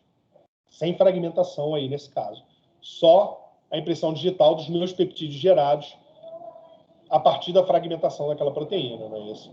Então, a utilização da técnica de ionização suave, do tipo MALDI, começou a permitir isso, a partir da década de 80, né, quando o MALDI foi desenvolvido, que é uma forma de ionização suave, que não quebra os seus peptídeos na ionização, então permitia a identificação. E o espectrômetro de massa utilizado era o tipo MALDI-TOF, não é isso? Então, o espectrômetro de massa do tipo MALDI-TOF. Então, qual é a lógica desse princípio aí, não é isso? Meu computador está meio lento aqui. Vamos ver se ele passa de slide.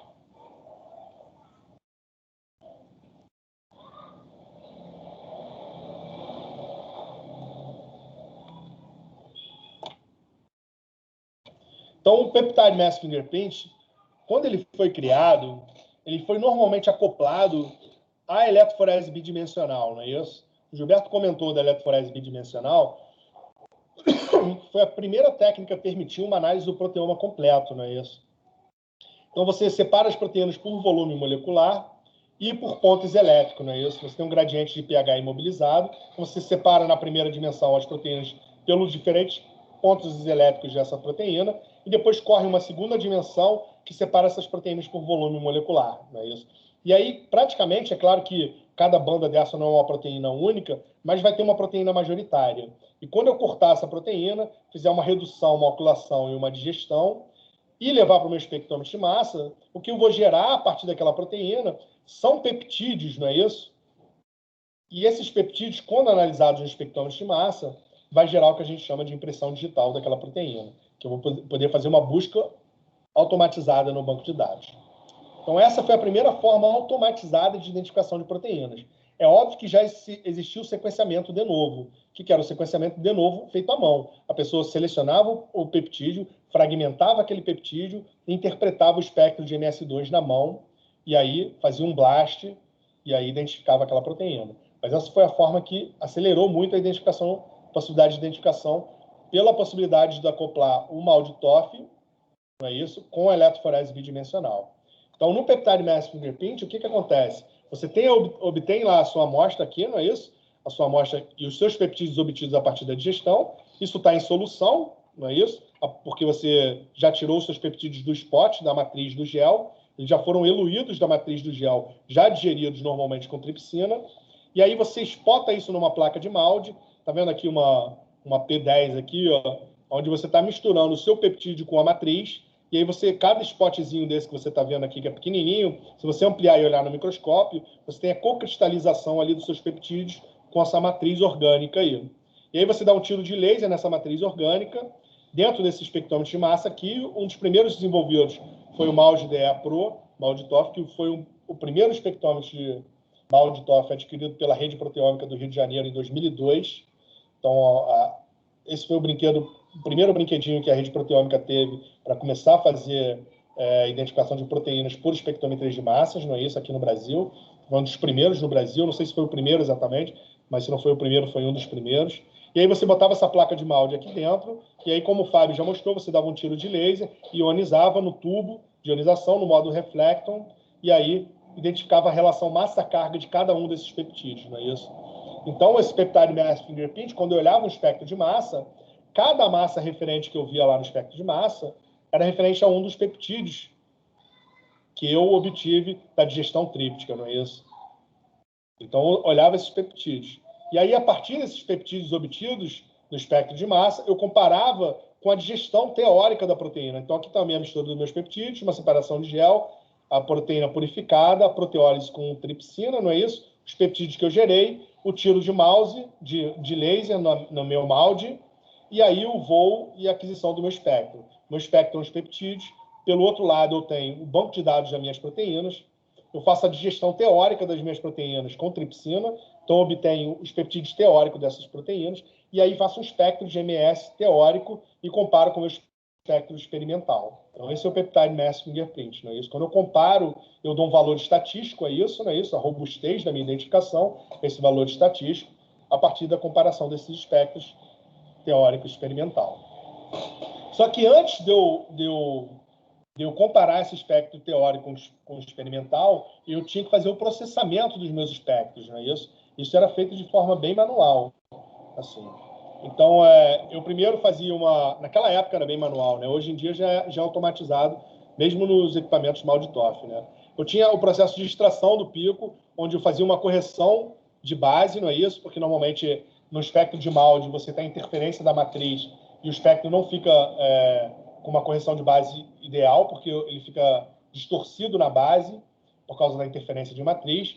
eu tiro o filtro de ruído de matriz também, faço um threshold de ruído e determino um threshold de relação sinal-ruído, ou seja, a relação entre quantidade de sinal e a quantidade de ruído que eu tenho naquele espectro ali. Isso era mais ou menos de acordo com cada usuário, né?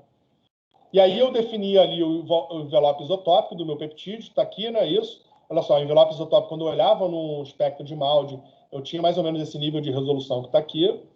E aí eu passava isso para o modo centroide, que era esse segundo passo aqui. O que é passar do modo centroide? Passar do modo aqui, onde eu tenho desenho dos meus picos, não é isso? De acordo com conforme eles chegam no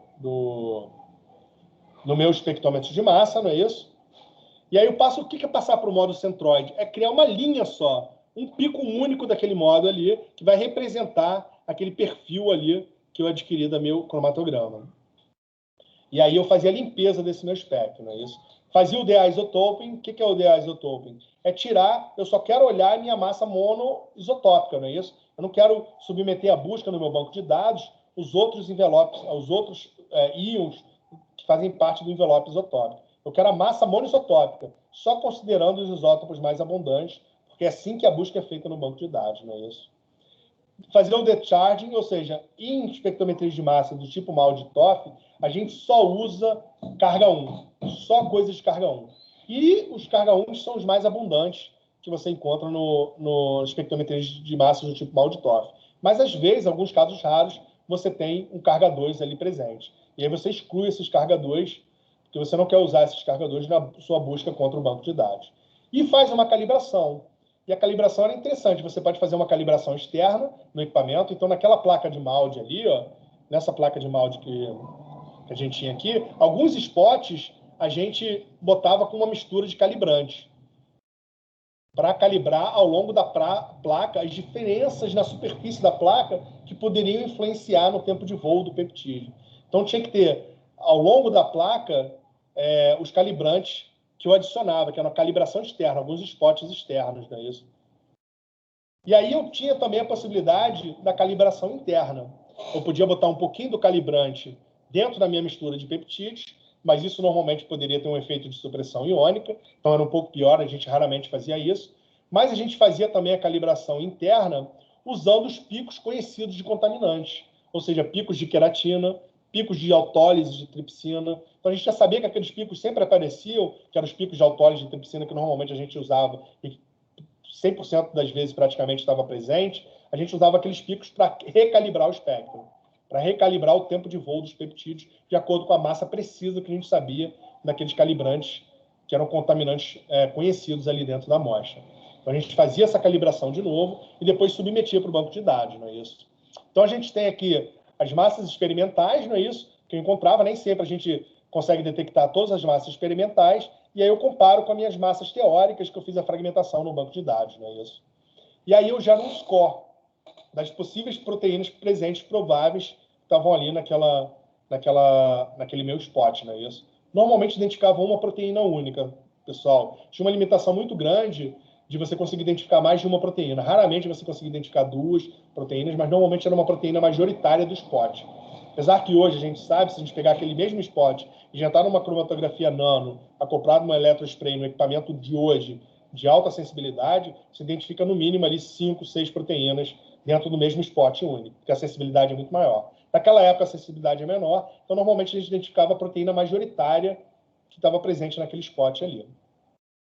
Então, para calcular esse score, ou seja, que era a qualidade da identificação da minha proteína pelo peptide mass fingerprint, vocês estão vendo aqui que no peptide mass fingerprint não tem fragmentação de peptídeo. É só informação de todos os peptídeos intactos daquela proteína isolada que eu tenho. E aí eu vejo a porcentagem de cobertura, era uma coisa extremamente importante para determinar a minha identificação, ou seja, o quanto de peptídeos experimentais eu consegui fazer um matching com os teóricos, não é isso? O tamanho dos peptídeos, normalmente os peptídeos maiores davam uma acurácia maior na identificação, e também a acurácia em termos de variação de massa do meu peptídeo em ppm, ou seja, o quanto ele desviava da acurácia que o meu equipamento permitia. Se o meu equipamento dava uma precisão que normalmente, nessa época do Maldi-TOF, era algo em torno de 60 a 100 ppm, Se saísse muito desses 100 ou 60 ppm, eu não considerava esse peptídeo como identificado no meu peptide mass fingerprint, né? E aí eu gerava uma lista de prováveis proteínas, e normalmente a proteína que estava no topo nessa lista de prováveis proteínas é aquela que eu considerava a proteína da identificação, né? Ou seja, a identificação da proteína ou de algumas proteínas presentes. Lembrando que a limitação normalmente pegava a proteína mais abundante por uma questão de sensibilidade do método, naquela época, né? Isso. E aí eu acho que está um pouco difícil de ler, mas eu tentei compilar aqui, depois vocês podem olhar na apresentação de PowerPoint, que eu vou disponibilizar em PDF. Aqui são a lista dos algoritmos que foram usados e desenvolvidos para o Peptide Mass Fingerprint na época, né? Hoje, praticamente ninguém usa, as revistas não aceitam só Peptide Mass Fingerprint para identificação, mas naquela época era comum você identificar lá num gel de eletroforese, bidimensional, né? 100 proteínas, por exemplo, quando você trabalhava bem e tinha uma pipeline bem amarradinha de Peptide Mass Fingerprint, você conseguia identificar as 100 proteínas mais abundantes num gel de eletroforese bidimensional. Então, toda a proteômica, inicialmente, foi baseada na eletroforese bidimensional. Então, a gente trabalhou muito com eletroforese bidimensional. Então, a gente fazia um gel bidimensional na condição A, um gel na condição B, e aí fazia um alinhamento das bandas, ou seja, dos spots do gel de eletroforese bidimensional, via aqueles spots que estavam diferentemente regulados, cortava aquela proteína e identificava por PMF. Lembrando que você não tinha certeza se era uma proteína só contribuindo para a mudança do spot ou mais de uma proteína contribuindo para a mudança do spot. Normalmente a gente considerava a proteína mais abundante como sendo aquela que estava contribuindo para a mudança do spot. É isso. Então tinha essas limitações. Eu vou comentar um pouquinho disso mais para frente no final. Essa era a cara do algoritmo que a gente usava para identificação, era extremamente simples. Aqui você botava o seu nome, seu e-mail, porque ele processava remotamente, não é isso? Ele te mandava o seu resultado, o título da sua busca, você determinava o banco de dados que você estava usando, se era o SwissProt, o NCBI, o banco de dados contaminante, ou algum banco de dados pessoal que você tinha adicionado ali. Você determinava a enzima que você usou, normalmente era a tripsina, o número de missed cleavage. O que é missed cleavage? Você pode gerar um peptídeo tríptico, não é isso? Ou você pode ter uma lisina e arginina que não foi clivada, e aí o seu peptídeo vai ser maior, considerando aquela perda daquela clivagem ali que não aconteceu. Então, você considerava também peptídeos que tivessem uma lisina ou arginina no meio deles, considerando a possibilidade da tripsina não ter conseguido clivar aquele peptídeo, aquele resíduo no meio do seu peptídeo, não é isso? Eu poderia considerar todas as entradas taxonômicas, ou seja, todas elas do banco de dados, meu, SwissProt, NCBI, ou fazia uma busca restrita para humano, ou restrita para fungos, ou restrita para um grupo taxonômico mais específico, não é isso? Eu tinha as modificações pós-tradicionais, não pós-tradicionais, modificações físicas, nem sempre eram pós-tradicionais, né? Por exemplo, oxidação de metionina é variável, não é isso? Mas carboxamida metilação, se a gente usava iodacetamida, a gente tinha isso como uma modificação fixa, não é isso? Então, se a gente fazia redução e alquilação na nossa enzima, a gente tem que adicionar isso como uma modificação fixa. Por quê? Porque a eficiência de redução e alquilação, principalmente a eficiência de alquilação, é muito grande. Então, toda vez que você tem aquela alquilação presente, você pode considerar como uma modificação fixa, que praticamente 100% das cadeias laterais dos seus resíduos de cisteína vão estar com essa modificação. Então, você considera normalmente como uma modificação fixa. E aí, a lista gigantesca de modificações que você pode ter, que são variáveis, não é isso? Fosforilação, N-terminal acetilado e por aí vai, né? Aqui são as modificações que você selecionava, que você poderia jogar para modificações fixas ou para modificações variáveis, né? Você poderia filtrar a sua proteína pela massa molecular, já que você sabia mais ou menos a massa molecular dela pelo gel de eletroforese, usando uma tolerância em Daltons aqui, não é isso? A tolerância, na verdade, era para o filtro GMS1, e os valores que eu usava, normalmente, eram a massa do meu peptídeo protonado, não é isso? Porque eu estou usando MALD, então era a massa do meu peptídeo protonado. Eu poderia usar a massa monoisotópica, que era o que a gente usava no MALD TOF, ou a média daquele. Você não tinha um equipamento de resolução bem baixa, que eu não conseguiria fazer a resolução monoisotópica do meu pico, eu usava a média massa, a massa média dos meus picos monoisotópicos, que piorava absurdamente a capacidade analítica, né? Eu escolhi o meu arquivo com a lista dos meus peptídeos, das minhas massas, na verdade, não é isso? As minhas massas daquele spot que eu obtive, eu colava aqui ou colava aqui, né? Escolhia aqui o arquivo ou colava aqui a sequência. E apertava Search. Quando eu apertava Search, era isso que era um resultado que eu tinha, mais ou menos. Então, aqui era o score da minha proteína máxima, isso aqui mostrando só a proteína principal, a proteína massa, a massa molecular teórica dela e o ponto isoelétrico dela, que eu poderia comparar com a massa molecular e o PI teórico experimental que eu obtive no meu gel de eletroforese bidimensional. Normalmente isso não batia, porque às vezes a proteína estava sendo processada por alguma forma, sofria alguma clivagem, a massa molecular mudava, ou ela tinha alguma modificação pós-tradicional que não estava presente no banco de dados, e o cálculo do ponto isoelétrico teórico dela mudava totalmente também. Então, normalmente, a gente nem considerava muito. Era legal quando batia a massa teórica e o ponto isoelétrico, a gente falava, opa, legal, é uma confiança maior naquela identificação. Mas era muito comum de não bater, não ter uma correlação entre a massa molecular teórica e o ponto isoelétrico. Isso aqui é a sequência da minha proteína, e tudo que está em vermelho aqui é os resíduos que eu consegui cobrir com os peptídeos que eu identifiquei, entendeu? Então, aqui nessa busca aqui foi considerado como modificação variável a oxidação de metionina, porque a oxidação de metionina é uma coisa que a gente não controla, isso é durante o processamento da sua amostra, a metionina pode ser oxidada ou não, mas pode ter oxidação de metionina como modificação pós-tradicional também. Mas como a gente não controla isso, a gente bota como modificação variável, não é isso? O número de massas que eu submeti para a busca, 60, não é isso? E o número de massas que eu tive o matching. Ou seja, de 60 que eu submeti, 28 eu tive um match contra essa proteína no banco de dados. Então, com uma sequência de cobertura de 58%. Isso era uma identificação ótima, tá, gente? Era considerada uma identificação ótima. Uma cobertura de 58%, vários peptídeos identificados.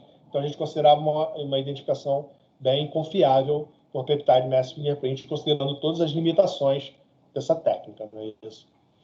Então, por que você nunca tem um matching perfeito, ou seja, uma identificação perfeita, usando Peptide Mass Fingerprint, ou seja, PMF, não é isso? Então, tem várias limitações.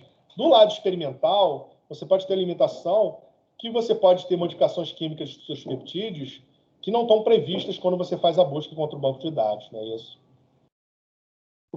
Você pode ter modificações da massa molecular do seu peptídeo causados por degradação também do seu peptídeo, não é isso? Então, isso você não vai ter um match perfeito entre os peptídeos, entre o lado teórico e experimental, que é fundamental para você ter um match perfeito desse peptídeo, não é isso? Além disso, você pode ter adductos, normalmente adductos de sódio estão presentes ali e ligados no seu peptídeo, não é isso? Que mudam a massa molecular dele de uma forma que não é prevista quando você faz a busca no seu banco de dados. Você não bota normalmente adductos como uma modificação possível ali quando você faz a busca. Porque conforme você vai aumentando as possibilidades de modificações, você vai aumentando o seu espaço amostral de possibilidades e diminuindo a sua acurácia na sua identificação, não é isso? Ou seja, a eficiência na sua identificação. Então, normalmente, você considera o número mínimo aí de modificações possíveis quando você faz essas análises, né? Além disso, você pode ter peptídeos contaminantes aí, presentes da tripsina ou da tripsina ou queratina, ou qualquer peptídeo contaminante que esteja na sua amostra, e que vai aparecer lá como um pico e que não vai ter match contra o banco de dados teórico, né? Clivagem inespecífica ou uma perda de clivagem da sua enzima. Normalmente, tripsina é uma enzima muito precisa, ela quase nunca faz clivagem inespecífica. Isso já foi estudado em vários artigos. Então, é uma enzima muito precisa, ela quase nunca faz clivagem inespecífica, é muito raro. Tem alguns casos que ela não cliva, por exemplo, depois que você tem uma prolina ou um resíduo ácido próximo de lisina ou arginina, ela não cliva de forma eficiente. Ou no caso de prolina, ela quase nunca cliva mesmo. Eu posso ter variação na sequência de aminoácidos do meu peptídeo que eu estou analisando. Por exemplo, se eu estiver trabalhando com fungo, por exemplo, isso é muito comum de você ter o fungo que foi sequenciado ser um pouco mais distante do fungo que você realmente está trabalhando ali. Então, você pode ter variações na sequência de aminoácidos, né? Polimorfismo, a gente chama de polimorfismo em sequência. Então, isso é muito comum de ter essa variação. Ou splice alternativo, por exemplo, ou modificações tradicionais que não estão previstas ali, também podem ser possíveis, não é isso? Do lado teórico, ou seja, quando você usa o seu banco de dados teórico e você faz a digestão teórica daquela proteína para fazer o matching com os seus dados experimentais, várias coisas podem acontecer errado também, né? Você pode ter uma anotação do seu genoma errado, ou seja, uma predição de uma ORF, de uma Open Reading Frame, de forma incorreta, não é isso? No seu banco de dados, e aí você nunca vai conseguir identificar a sua proteína, porque simplesmente ela não está presente no banco de dados, não é isso? Variação na sequência de aminoácidos, não é isso? Mais ou menos o que a gente já comentou do lado experimental. Você pode ter uma variação também do lado teórico, porque aquele banco de dados ou aquele organismo que você usou para sequenciar o genoma tinha um polimorfismo em sequência, né? Que você não está identificando as proteínas daquele organismo que você usou para fazer o sequenciamento do genoma, né? Ou do transcriptoma daquele organismo, né? Você pode ter uma baixa eficiência de ionização, mas está mais relacionado à parte experimental, não é isso? Está errado aqui, está na parte teórica, mas seria mais na parte experimental aqui. A supressão também, efeitos de supressão, isso aqui também é da parte experimental. Ou posso ter peptídeos com a massa muito parecida ou praticamente idênticas no banco de dados teórico com uma outra proteína que esteja presente no banco de dados, não é isso? Considerando que o banco de dados naquela época era bem menor do que é hoje, mais de 10 vezes menor, essa possibilidade era menor. Mas conforme o banco de dados foi crescendo, a chance de você ter dois peptídeos com a mesma massa molecular idêntica, considerando a acurácia do seu equipamento, é muito grande, não é isso? Então, conforme o banco de dados foi crescendo, aí a capacidade analítica do PFM foi diminuindo cada vez mais também, não é isso? Por causa dessa possibilidade de ter um overlap de massa molecular de peptídeos com sequências totalmente diferentes, vindo de proteínas totalmente diferentes, né? Ou a sua massa teórica caiu fora da massa, do range de massa, ou seja, da faixa de massa que você usou para identificar os seus peptídeos no espectrômetro de massa. Por exemplo, se eu usei de 300 a 2000, por exemplo, e o meu peptídeo gerado da parte teórica é um peptídeo maior que sai fora dessa faixa, principalmente em mal de TOF, onde a gente considera a carga 1, é muito comum, às vezes, ele ser um peptídeo maior e sair da faixa que você está utilizando que você consegue detectar pelo seu espectrômetro de massa, não é isso? Então, isso é uma limitação também. Então, essas foram as limitações que foram levando o campo a se mover totalmente para a utilização de fragmentação dos peptídeos, de dados de fragmentação de peptídeos, não é isso? Isso aqui é falando um pouco dos bancos de dados, não é isso? O NCBI, que na época era usado e que ainda hoje é usado, é um banco de dados extremamente grande, completo, porém extremamente redundante, muito grande também, e não curado manualmente, não é isso? Se você já passa para o SUSPROT e UniProt, é um banco de dados curado manualmente e sem redundância de proteínas, não é isso? Então, normalmente você faz um cutoff de uma porcentagem de similaridade em sequência, acima daquilo você considera como sendo a mesma coisa. E aí você não deposita duas proteínas ao mesmo tempo com sequências muito parecidas, né? E sempre que possível em PFM, você tem que usar um organismo ou uma classe taxonômica mais próxima possível do teu organismo, ou uma classe taxonômica, né, que a gente considera aqui, bem próximo daquele teu... Ou, por exemplo, se você está trabalhando com humano, você faz uma busca só em humanos. Se você está trabalhando com tricoderma rasiano, resiano, acho que é isso, né? Você vai lá e seta aquela taxonomia específica desse fungo ali, se ele já tiver o genoma sequenciado. Se ele não tiver, aí vai ser um pouco mais complicado, porque você vai ter que fazer uma identificação cruzada, ou seja, uma identificação de uma proteína de outro organismo que esteja presente no banco de dados e que tenha exatamente os mesmos peptídeos presentes ali. Que a gente vai comentar as limitações possíveis relacionadas a isso, né? A enzima normalmente utilizada, isso aqui eu vou pular, acelerar um pouquinho, gente, para não perder muito tempo numa coisa que já está um pouco ultrapassada, né? Então, a enzima normalmente é a tripsina, a massa molecular e o PI a gente usava às vezes como informação para filtrar proteínas identificadas, mas sempre com aquelas limitações de processamento pós-traducional por clivagem, e aí alterava a massa molecular e o pontos elétricos. por exemplo, se você tiver um ácido ciálico no seu peptídeo, mudou totalmente o ponto iselétrico, ou na sua proteína, muda totalmente o ponto iselétrico da sua proteína, não é isso? Então, isso não é previsto, não dá para você saber olhando o banco de dados de sequência. Quando você faz sequenciamento de genoma de um organismo, não vai estar lá dizendo que vai ter um ácido ciálico no resíduo tal. Isso, obviamente, o sequenciamento de genoma não te dá essa informação, né? Então, não tem como você saber, a não ser fazendo uma análise da proteína em si, né? E aí as modificações, que são as modificações que a gente considera, né, isso na hora da busca. Então, normalmente, oxidação de metionina como variável e iodacetamida, se a gente trata iodacetamida, a gente considera uma modificação de mais 57 unidades de massa atômica para carbamido metilcisteína, não é isso? Carbamido metilação. E aí, outras modificações que você considera. Então, como está considerando aqui, num primeiro momento, quanto menos modificações você setar, é melhor estatisticamente para a identificação da sua proteína. Porque conforme você adiciona modificações possíveis, as massas dos seus peptídeos podem mudar teoricamente, então o universo amostral que você busca é muito maior, consequentemente a robustez da identificação da sua proteína cai. Então, normalmente você seta o mínimo possível de modificações pós-traducionais no início.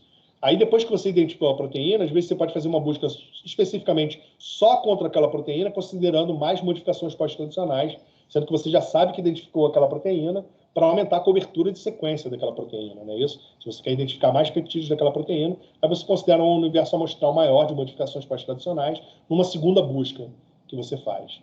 Isso era possível fazer de forma automatizada também. Isso aqui é um slide do David da Rockefeller University, mostrando conforme os bancos de dados vão aumentando, e aí usando os bancos de dados mais ou menos dessa época, e conforme a acurácia do seu equipamento ia aumentando, né? Então, aqui você tem o número de peptídeos que você encontra contra o banco de dados total do NCBI, aqui a massa do peptídeo seu, considerando a massa do peptídeo, e as curvas, considerando os diferentes ppms da acurácia do seu equipamento. 1 ppm, 2 ppm, 5 ppm, 10 ppm, ou 0,1 ppm, ou 0,01 ppm, que essa curva é bem baixinha aqui. E aí você começa a ver que conforme você vai aumentando a acurácia do seu instrumento, você vai tendo um número de matches de precursores, ou seja, de peptídeos, tendo exatamente aquela mesma massa molecular no banco de dados, diminui drasticamente. É isso.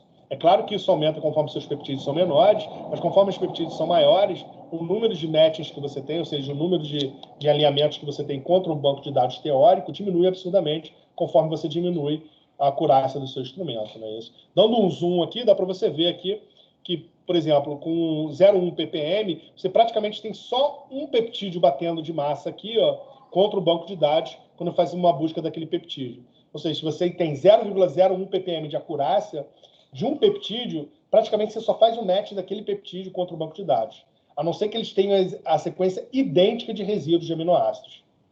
Se eles tiverem a sequência idêntica de resíduos de aminoácidos, eles têm exatamente a mesma massa molecular, aí não tem como você diferenciar eles, obviamente, não é isso?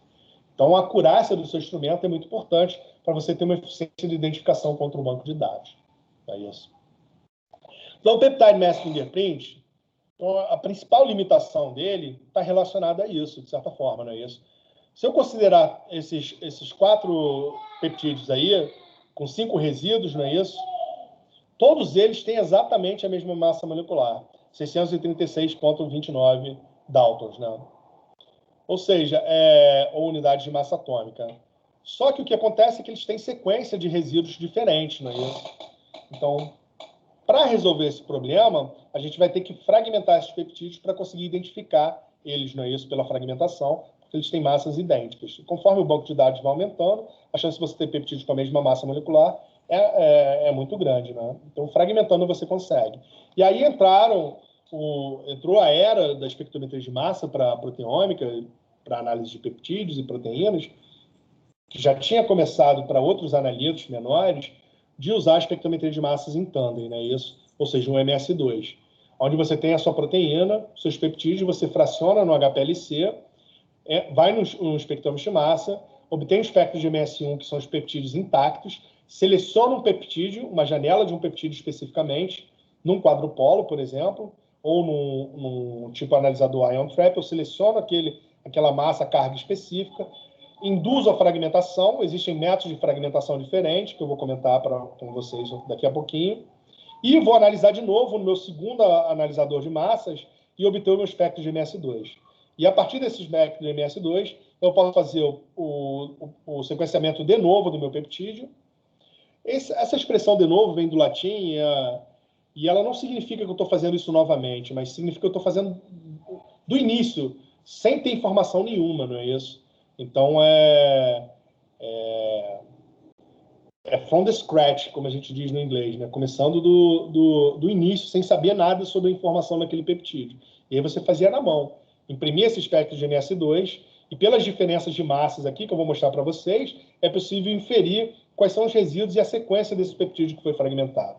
Ou faça uma busca automatizada contra um banco de dados, e aí foi desenvolvido algoritmos para isso, que fazem isso de forma automatizada.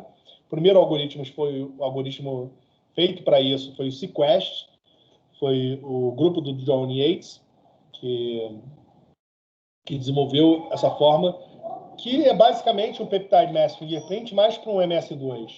Se eu sei a sequência de resíduos do meu peptídeo no banco de dados, eu posso fazer uma fragmentação teórica. Assim como eu posso fazer uma digestão teórica com tripsina, eu posso fazer uma fragmentação teórica desse peptídeo também, entendeu?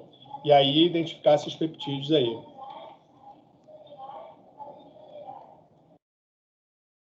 Só um momentinho, pessoal, que eu vou pedir aqui para abaixar o som ali.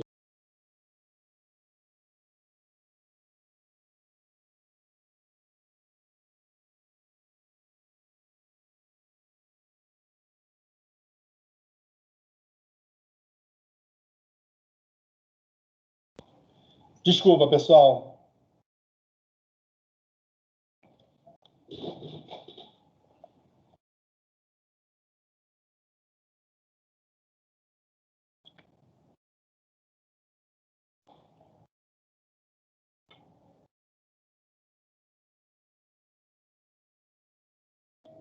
Deu uma travadinha aqui.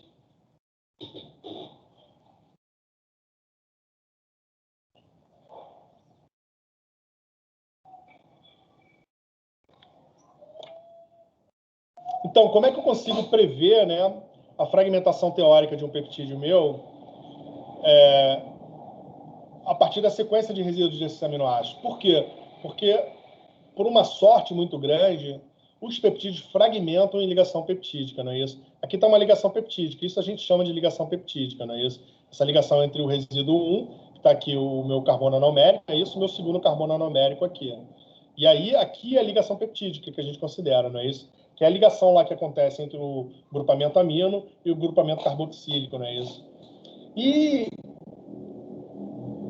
por sorte, os peptídeos, quando a gente induz a fragmentação deles, normalmente eles fragmentam aqui, ó, na região, nessa ligação aqui, formando o resíduo, ou seja, o fragmento Y, que é esse lado todo da cadeia, que seria o Y3, e o fragmento B, que seria toda essa parte aqui, que seria o B1, essa parte do resíduo aqui do B1. Isso na fragmentação que a gente conhece como CID ou HCD. Elas produzem os fragmentos do tipo B e dos tipo Y.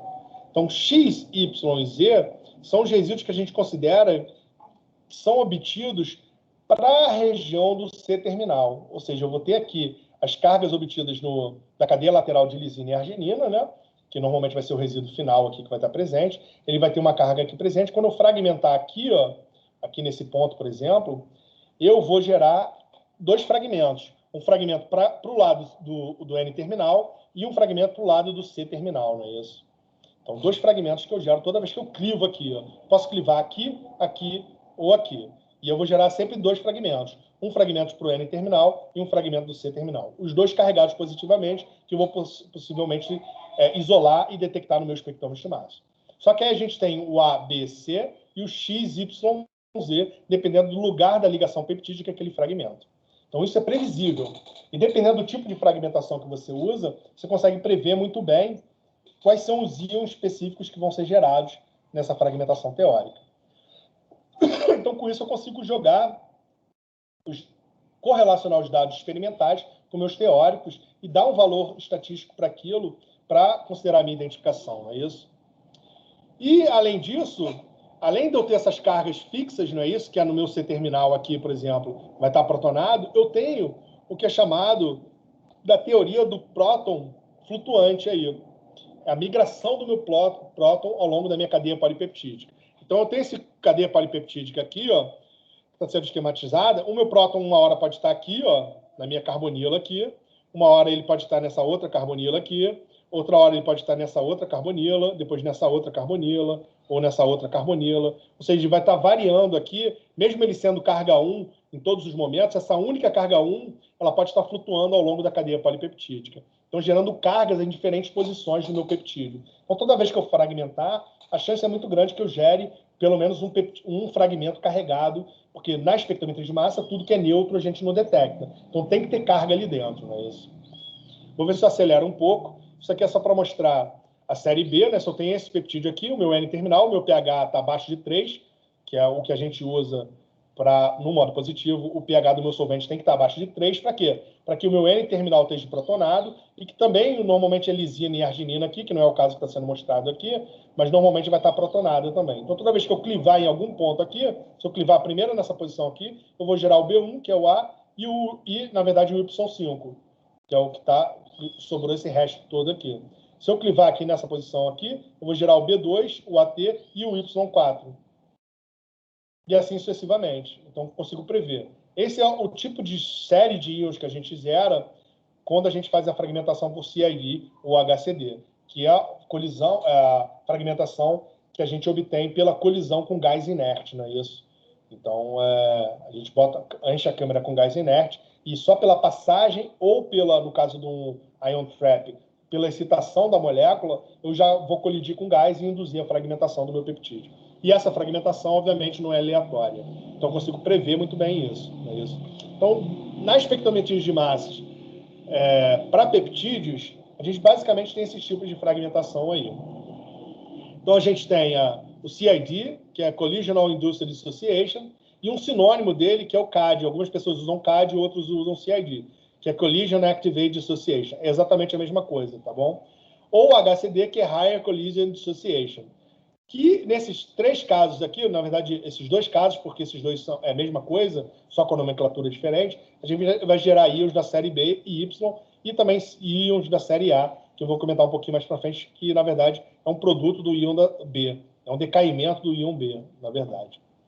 E o SED, que é Electron Capture Dissociation, que é uma outra forma de fragmentação, onde o seu peptídeo protonado, ele vai capturar um elétron, vai formar esse radical aqui e vai se fragmentar logo em seguida. Esse radical aqui é numa forma instável e vai gerar esse fragmento. Ou o ETD, que é Electron Transfer Dissociation, onde você tem o seu precursor na forma de cátion, não é isso, protonado, ele reage com um radical de ânion. Opa, desculpa, gente. Um radical de ânion que você tem que produzir em outra fonte de ionização, o radical de ânion, e aí ele reage com esse cátion aqui, gerando um radical do seu peptídeo, na forma de cátion.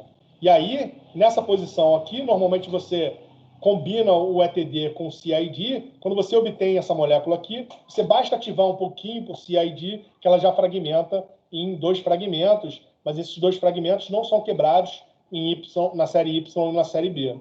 Eles são quebrados na série C e na série Z. Então, voltando lá, ó, série C e na série Z, deixa eu ver se eu consigo. Está meio lento aqui.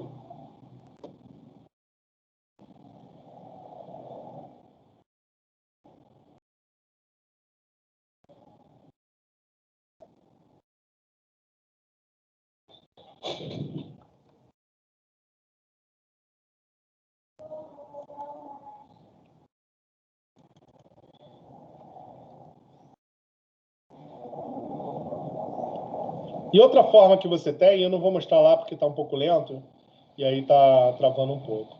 Outra forma de fragmentação que você tinha no tipo de Maldi-Toff é Pore Source Decay, que na verdade não era uma indução de fragmentação com uma câmara de colisão, mas era simplesmente você induzir a fragmentação após a ionização numa fonte de ionização do tipo Maldi.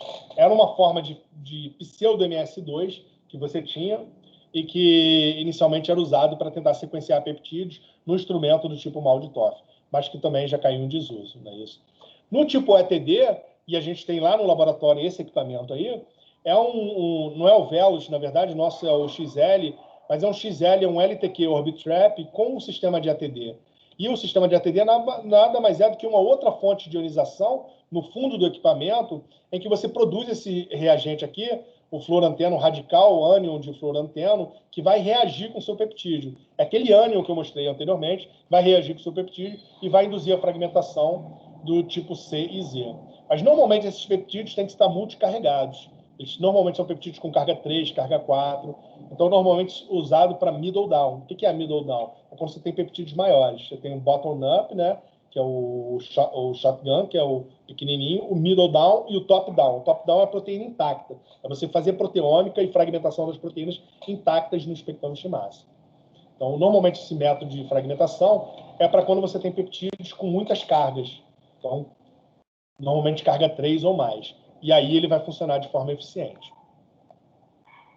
Então, esses métodos de fragmentação vão gerar, como eu já comentei, fragmentos diferentes, não é isso? Por exemplo, esse Electron Detachment Dissociation, que é um método que não é usado muito na proteômica, porque você tem que ter os peptídeos na carga negativa, mas que ele vai gerar fragmentos na carga positiva, ele não é muito usado. Então, eu vou comentar o CID, porque o tempo está passando mais rápido do que eu esperava.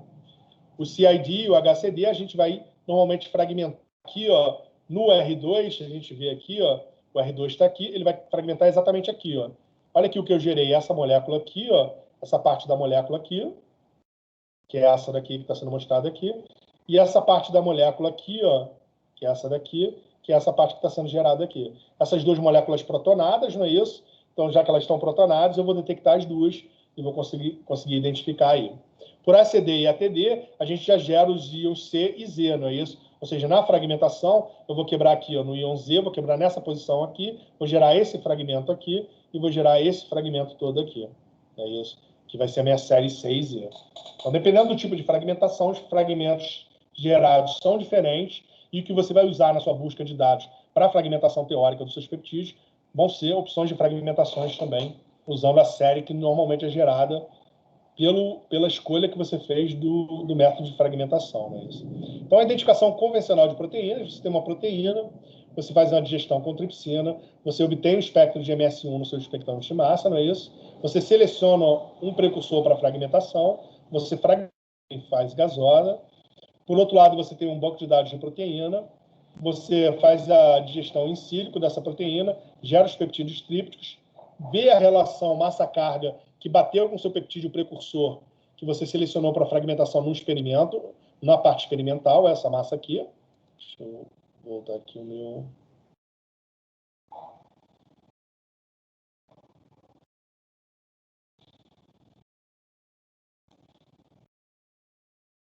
E aí, eu tenho as minhas massas possíveis dos meus peptídeos, eu vejo o peptídeo que tem um matching entre o precursor experimental e o teórico, eu faço um espectro teórico daquele meu peptídeo e faço o match entre experimental e teórico, e aí eu gero uma identificação, então, esse score aí gerado por essa identificação me dá uma probabilidade de identificação, não é isso?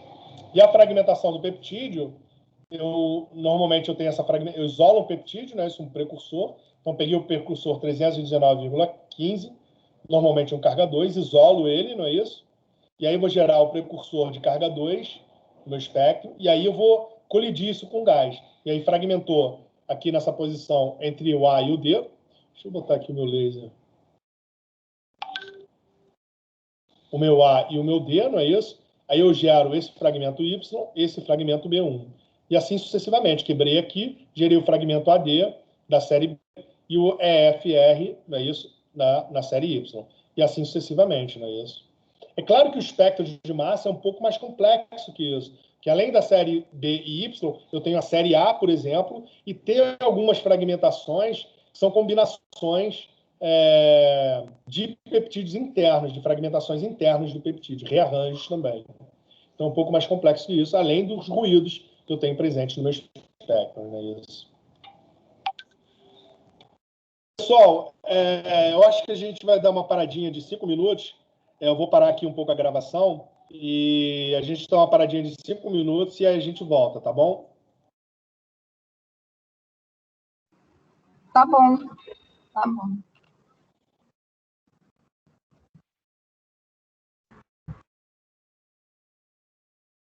Pessoal, não sei se